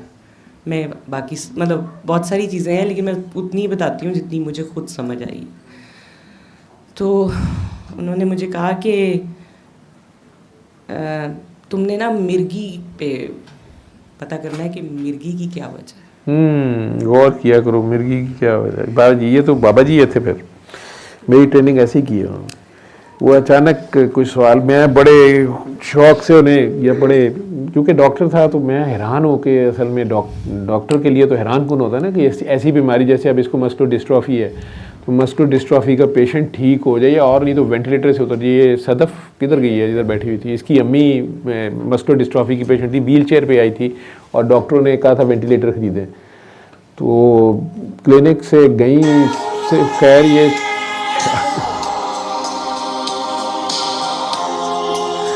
तो वो ये व्हील चेयर पे आई थी क्लिनिक पे, और पहली दुआ में ही, और सैयदजादी थी। दूसरा ये कि इसकी बड़ी बहन डॉक्टर है, बड़ी डाडी किस्म की, दामाद उनका हार्ट का बहुत बड़ा डॉक्टर है, डीजी खान में इस वक्त सबसे ऊपर जा रहा है। तो उस वक्त वो साथ आए थे, बेटा भी और वो। तो बेटी चूँकि उनकी कन्विंस थी, जिस पे उनको बड़ा था, वो सारी रिसर्च करके आई थी मेरी, सारा उसने भी शायद बताया हुआ था उन्हें, लेकिन बहरहाल उन्होंने दुआ बड़ी प्यारी की, और वो व्हील चेयर पर आई थी और चल के गई थी। तो और उसके कितने साल बाद तक वो ज़िंदा रही हैं, 6-7 साल ज़िंदा रही। वो एक अलग बात है कि फिर वो भी कहीं बैठी सैयदजादी थी, वो दूसरे शाह साहब कोई और बैठे हुए थे, तो उन्होंने कहा कि बहरहाल जैसे बंदा कहता ना कि मैं तो होम्योपैथी भी खाधी है, ਤੁਹਾਡੀ होम्योपैथी की गोली ना बड़ा मैनू फर्क पिया है। फिर ना होम्योपैथी चली तो ना कुछ और चलिया, लेकिन डेथ उनकी किसी और वजह से हुई, बहरहाल उससे नहीं हुई। जैसे एक अलग बात है, इनके अपने बच्चे ये खुद ही बोलती है, जब ये बोलती है तो चूँकि गुजरी है ना खुद उसमें से, तो उसके सामने हुआ जो कुछ हुआ, वो नहीं छोड़ता। ठीक है, वो ज़रा सी बात आप इधर से इधर नहीं करने देता, जो फिर है तो फिर है। इसे वो बाबा जी को मैं इस तरह के केसेस जो है ना वो सुनाते हुए बड़ा, मतलब मेरा ख्याल है शुरू में तो जब जाहिर बात है डॉक्टर था तो मुझे तो पता है कि ये नहीं ठीक हो सकता, ये नहीं ठीक हो सकता, इसका ये नहीं हो सकता, वो रिपोर्टों के साथ ठीक होता था। और मैंने वो उनको सुनाते हुए जैसे कहना कि बाबा जी इसका है, बाबा जी ऐसे ऐसे, तो अब बाबा जी ने ऐसे शो करना कि बाबा जी इंटरेस्टेड ही नहीं है। और वाकई वो जिस लेवल पे थे वहाँ पे, तो ये तो किंडरगार्टन का खेल था, हम बच्चों के साथ वो खेल रहे थे। तो उन्होंने बड़ा लिस्ट, अखबार पढ़ रहे हैं, कुछ कर रहे हैं। अब मैंने एक के बाद दूसरा केस, तीसरा केस, मतलब कहीं तो बाबा जी हैरान होंगे या परेशान हो जाएंगे या कहेंगे अच्छा मुझे भी बताओ कैसे दुआ करानी है। लेकिन बाबा जी ने आराम से करते हुए या तो बिल्कुल इररेलेवेंट बात कर देनी, अखबार की खबर की कोई बात कर देनी कि यार ये तुमने पढ़ा है, ये क्या है। तो वो असल में उससे अगला ही स्टेज होती थी कि और डायरेक्शन, तो उसमें ये कई बार मुझे कहते होते और यार ये तो ठीक हो गया है, ये बता जो ठीक नहीं हुआ वो क्यों नहीं हुआ। अब मैं सोचा कि हाँ कई मरीज़ नहीं भी ठीक होते, और कहते वो भी तो मुझे बताओ क्यों नहीं होते। अब मैंने सोचना शुरू कर देना, ठीक है, जिसकी मैं अब कई बार लोग मुझे परेशान होकर फ़ोन करते हैं कि डॉक्टर साहब हमने इतनी बार सुनी है, ऐसे है वैसे है। आज ही कोई खातून फ़ोन कर रही थी, वो मुझे कह रही थी कि ये हमारा मसला। तो मैंने कहा जी आप आजमाइश में हैं। तो मुझे कहती हैं डॉक्टर साहब तो बड़े गुनाहगार लोग हैं। मैं कही चाहे आप गुनाहगार लोग हैं, लेकिन आप जिस बीमारी या जिस तकलीफ़ से आपकी फ़ैमिली गुज़र रही है, इससे आधी तकलीफ़ पे मैंने लोगों को आसमान सर पे उठाते देखा है। आप मेरे से इतने आराम से बात कर रही हैं, तो मुझे अल्लाह ने ये सेंस दी है कि जो आजमाइश होती है ये अल्लाह की तरफ से इजाज़त मिलती है, शैतान आजमा रहा होता है।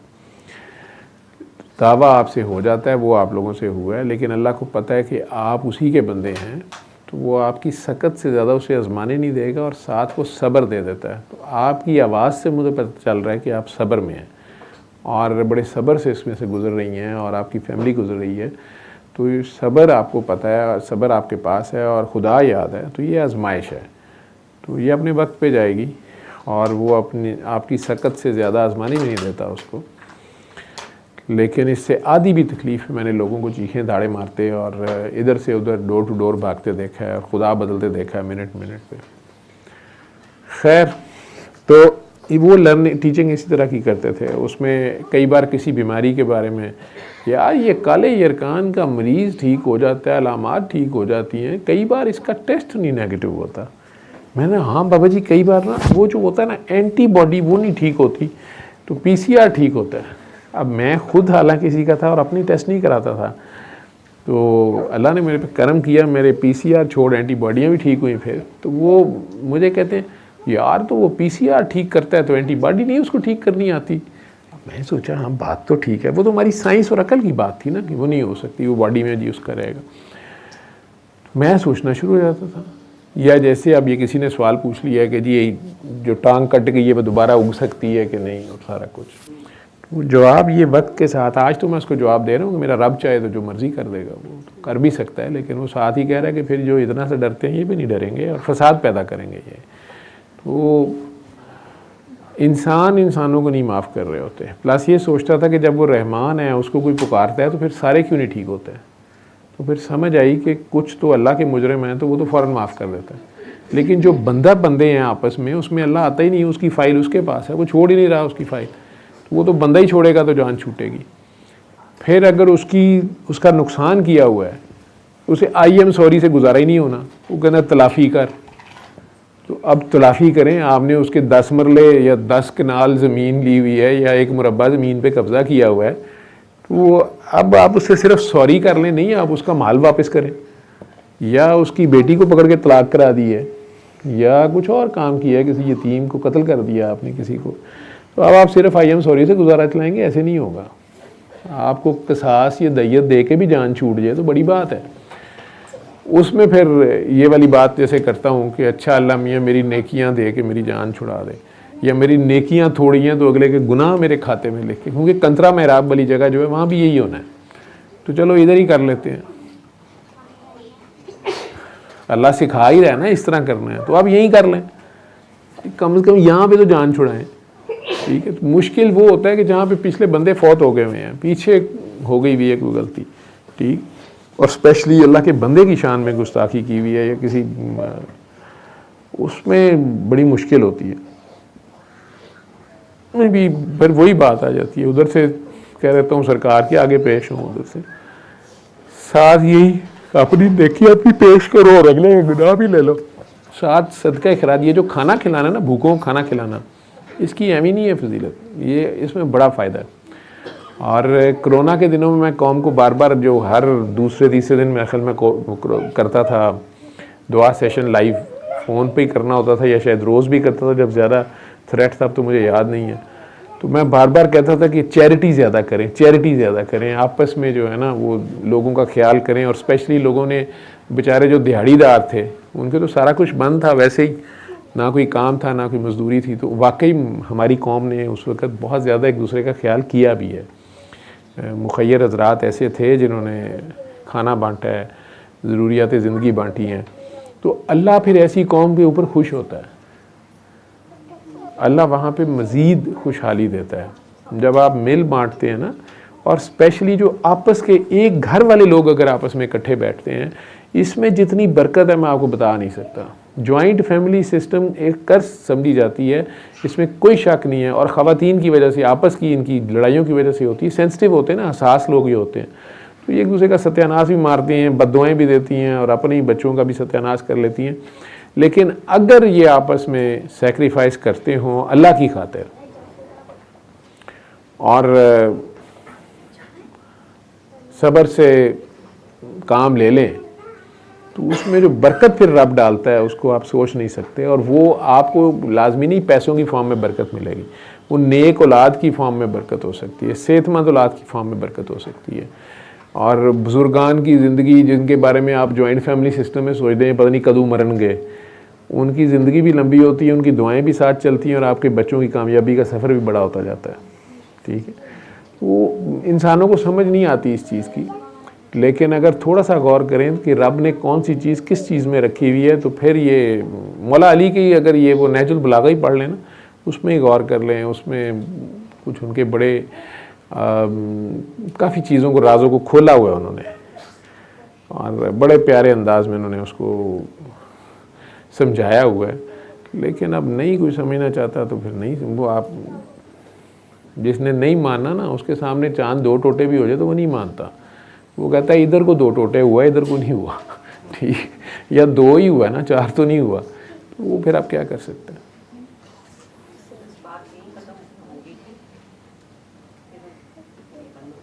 माइक इन्होंने, हाँ जी, उन्होंने बस मुझे ये कहा, मुझे ऐसा लगा कि दूसरी साइड पे शायद आप नहीं है, लेकिन आपकी मुझे कोई आवाज़ नहीं आई, तो उन्होंने मुझे आवाज़ नहीं आ रही है आपकी। हाँ जी, मुझे उन्होंने यही कहा कि अभी मैं ख्वाब ही कंटिन्यू कर रही हूँ। अच्छा सॉरी, बस यही एक सिर्फ कि मैसेज ना हो कोई, मुझे नहीं पता, मुझे नहीं समझ आई, क्योंकि मुझे उठते यही ख्याल आया था कि मुझे तो आप ही बताएंगे कि मिर्गी की क्या वजह है। तो उन्होंने जैसे मुझे ये कहा, और साथ ही उन्होंने आपको कहा कि यार मैंने आपको कहा हुआ था, तो आपने आगे से कहा कि मैंने, ये ऐसे मुझे लग रहा है कि आप लोगों की कन्वर्सेशन हो रही है, मैंने आपकी आवाज़ नहीं सुनी। तो आपने कहा कि मैंने किसी बंदे की भी ड्यूटी लगाई हुई है साथ, तो उन्होंने कहा ये यार उसको जल्दी कहो, उसे को पता करे। हाँ, ये मैसेज है, ये मैसेज है, ये डॉक्टर तारिक साहब को दे दे मैसेज। ये मैसेज है, ये डॉक्टर तारिक के साथ हैं एक प्रोफेसर सफ़ी, और उन्होंने EEG मशीन भी ख़रीदी थी, मैं वो तारिक को याद दिला दूँगा। ठीक है, क्योंकि ये मुझे समझ नहीं आई। नहीं, ये बिल्कुल ये उन्होंने काफ़ी साल पहले, आसिफ आज नहीं आया हुआ, तो वो इस पे उन्होंने बड़ा प्लान किया था और वो कर रहे थे रिसर्च, मुझे नहीं पता, तो वो नॉर्मल पेशेंट्स और एपिलेप्सी के पेशेंट्स पे वो EEG कर रहे थे, और फिर उनकी कोई कोलैबोरेशन हुई थी कोरिया में कलर्ड MRI पे, और वो उन्होंने करना था, और वो इसकी साइंटिफिक बेसिस के साथ ब्रेन के कौन से एरियाज़ और क्या करते हैं और थॉट प्रोसेस, और साथ फिर उनका आगे था कि इन लोगों को कसीदा बुर्दा शरीफ सुनाने थे, ब्रेन के कौन से एरियाज़ में क्या फ़र्क आता है, और सूरह रहमान सुनाने से क्या। लेकिन ये काफ़ी अरसे से मेरा ख्याल है वो उन्होंने शायद इस पर अब काम नहीं कर रहे, तो मैं बात, ये अच्छा किया आपने मुझे याद करा दिया, तो सही है, ये तो फिर मैसेज है। तो ये मुझे नहीं समझ आई थी, मैंने उठ के ये सोचा कि मुझे समझ नहीं आ रही थी कि मुझे मिर्गी की क्यों कहा जा रहा है, लेकिन ये बात मैंने आपकी आवाज़ नहीं सुनी, लेकिन बस ये बात। और इसी वीक में मेरी किसी और काम से हम तारिक भाई से कनेक्ट हुए थे, मुझे लम्स की एक डिग्री पे उनसे एडवाइस चाहिए थी, तो मैंने कामरान भाई से, लेकिन ये ख्वाब से पहले मेरी कामरान भाई तारिक भाई से डिग्री के ऊपर मैंने उनसे एक ओपिनियन देना था, ख्वाब मुझे बाद में आई है, तो ये बस कनेक्शन है इस वीक का। Thank you. हाँ जी, ये सोबिया जी को देना पीछे। जी सर, जिस तरह ये बात कर रहे हैं मिर्गी की, तो पिछले दिनों मेरी अम्मी के ना ब्रेन में ट्यूमर आया है, तो उनको भी डॉक्टर ने यही कहा है कि आपको ना फिट्स पड़ेंगे, तो पढ़ सकते हैं। हाँ जी, अम्मी को एक बार पढ़ा भी है, तो उस वक्त मेरे तो दिल की यही आवाज़ आई कि अम्मी को कसीदा बुर्दा शरीफ कहें। मैंने अम्मी को कसीदा बुर्दा शरीफ कह दिया कि अम्मी आप ये सुने, तो वो उन्होंने सुना। फिर उनका यहाँ वो IDC जो है वहाँ उनका हुआ, MRI डिजिटल जो था वो सारा कुछ हुआ, लेकिन ना उनके अब डॉक्टर ऑपरेट का कह रहे हैं, तो अब वो कुछ समझ में नहीं आ रहा कि अब उनका क्या करें। जब तो एज फैक्टर भी है, सारा कुछ है कि कसीदा बुर्दा शरीफ पहले 5 मिनट्स वाला सुनवाया। फिर ये हुआ कि मैं अब अम्मी को कैसे दुआ करूँ ना, मैंने फिर ना आपकी दुआ अम्मी को सेंड कर दी। मैंने कहा अम्मी ये आप सुने और अब ये 15 मिनट वाला कसीदा बुर्दा शरीफ आप सुने। और सुना तो उन्होंने बहुत अच्छे तरीके से, लेकिन मुझे नहीं समझ में आ रही कि वो बेहतरी की तरफ उस तरह जा नहीं रही। ये अभी आपके सामने ब्रेन ट्यूमर की बात कर रही है ना? जी वही, आज वही बातें सारी हो रही हैं, तो मैंने भी इसीलिए कहा कि मैं भी अम्मी के साथ हॉस्पिटल्स के चक्कर लगा रही हूँ और सारा बस वो कुछ। कसीदा बुर्दा शरीफ उन्हें कहें सुबह दोपहर शाम सुने 15 दिन, और उन्हें वो गैमा नाइफ का नहीं तो सर्जरी, अगर डॉक्टर्स कह रहे हैं तो गैमा नाइफ का पता करें। ये जो आपने डॉक्टर अब्दुल हमीद का कहा है, इससे वो तो न्यूरो सर्जन है, वो आदिल या रशीद में बैठते हैं, आदिल में बैठते हैं उधर, वहाँ उन्हें दिखा लें, उनसे पूछ लें वो क्या कहते हैं, उनका ओपिनियन ले लें, उनका ओपिनियन वाइज है न्यूरो सर्जन। हाँ जी दिखा लें। इसमें सर सूरत रहमान नहीं होती इसमें, कसीदा बुर्दा, क्योंकि दिल की आवाज़ तो मेरी तो कसीदा बुर्दा शरीफ ही आपके आएगी। दिल में जो पहली बात है वो करनी होती है, कोई फार्मूले नहीं है। वैसे फालज वाले वो कहते हैं, उन्हें अलामात क्या हैं, ब्रेन ट्यूमर तो डॉक्टरों ने सीटी में देखा ना, उन्हें अलामात क्या थी, उन्हें क्या शिकायत क्या थी? उनके ना दोनों टांगे सुन हो रही हैं बिल्कुल। हाँ तो वो फालिज की तरह हो रहा है ना, उन्हें कसीदा ही सुनवा दिया। ठीक है जी। किसी और ने भी हाथ खड़ा किया था, फारिया ने किया था। सर ये नूर का सवाल है, कह रही है मैं दुआ नहीं करवा सकती, ज़्यादा लोगों को कोई मिलता नहीं है और बच्चों के साथ मसरूफियत की वजह से, बट मेरा कहीं भी निकलना मुहाल हो गया है, कहीं भी जाऊँ आके तबीयत बहुत ख़राब होती है और बस दिल करता है अकेले रहूँ। तो उसे को इसीलिए तो ये वो बता रही नहीं कि वो तो उसे कहो कि वो महफिलें जो करती है ना,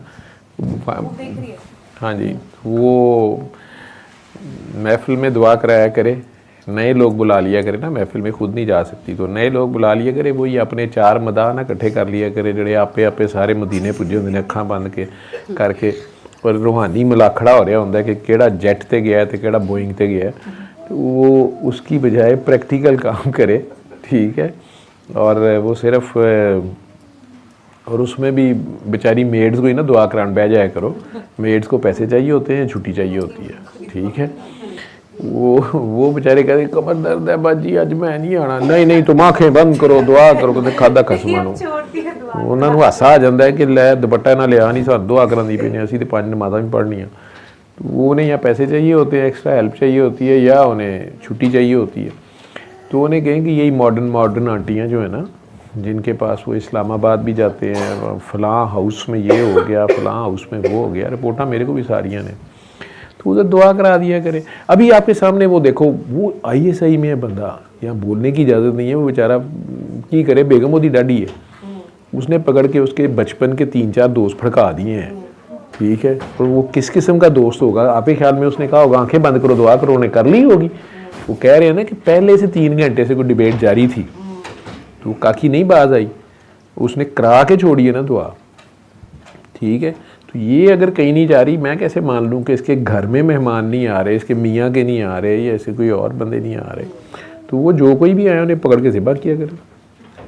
बंदा दुआ करानी है ना अल्लाह के नाम पे, तो ये ओवरडोज इसीलिए हो रही है, और नहीं तो फिर इधर भी आने की उसको इजाज़त, बच्चे छोटे हैं तो वो घर में दुआ करा लिया करे, या फिर वो जैसे ऑनलाइन कभी कभार बैठ के करा देती है, वो भी करा लेती है, उसकी माशाल्लाह वीडियो काफ़ी चले जाती है। लेकिन प्रैक्टिकल असल में दुआ कराना बड़ी बात नहीं होता, दुआ कराने वाले आगे बनाना होता है, वो आगे से ग्रूम करना। अगर कोई बंदा जो ठीक हो के आगे दुआ कराता है, उसको ग्रूम करना, उसके साथ खपना, उसको ट्रेन करना सेल्फलेस हो के, वो असल काम होता है। तो उसमें फिर ये चीज़ें नहीं होती। ठीक है, आपका लोड, स्पिरिचुअल लोड शेयर हो जाता है। छोटा सा क्वेश्चन है, कसीदा बुर्दा शरीफ सुना है किसी पेशेंट ने, तो वो उनकी टांगें और ये हैवी हो गए बहुत, पाँव और टांगें, तो ये एक्सपीरियंस नहीं था, तो इसकी क्या वजह हो सकती है? वो यहाँ तो कहीं बैठ है और साथ उन्होंने अपना कुछ ना कुछ जारी रखा है। ओके, सरेंडर नहीं हुआ उनसे, कुछ ना कुछ और साथ पढ़ जी बिल्कुल, वो साथ कुछ कर रहे हैं। कसीदा आपने उन्हें किस काम के लिए बताया था? किस काम के लिए बताया? किस लिए बताया था कसीदा सुने? कुछ उसकी तबीयत इस तरह हो रही थी कि वो कनेक्शन नहीं बन पा रहा था, तो बड़ी इज़्तिराब सा था तबीयत के अंदर, बेचैनी थी बहुत, तो मैंने कहा था कि अभी वो रिसेंटली उम्रा करके आई थी, तो मैंने कहा था उस फील्ड में आए और वो सारी उम्रा करके आई थी तो पहले ही काफ़ी ज़्यादा नेक थी, ठीक है ना। वो उनको कसीदा आपने कहा ना, तो उन्हें कहना था कि बाकी या माए नहीं सुनने को कह देना था इन लोगों को, ठीक। और उन्हें कहना था आगे दुआ कराएं, वो खुद दुआ कराएं, उसके भी ठीक हो जाए। बस जी, चले, अल्लाह आप सबका हामी और नासिर हो। मैं ख्याल आज की सारी सवाल जवाब सारे ही हो गए हैं। ये ले, तेरे पाँव पे सारा मीठा गिर गया। अल्लाह करे मिठास आ जाए, शाह जी की कुछ सहूलत हो जाए। हाँ जी, कोई रह तो नहीं गया सवाल जवाब, सब ठीक है।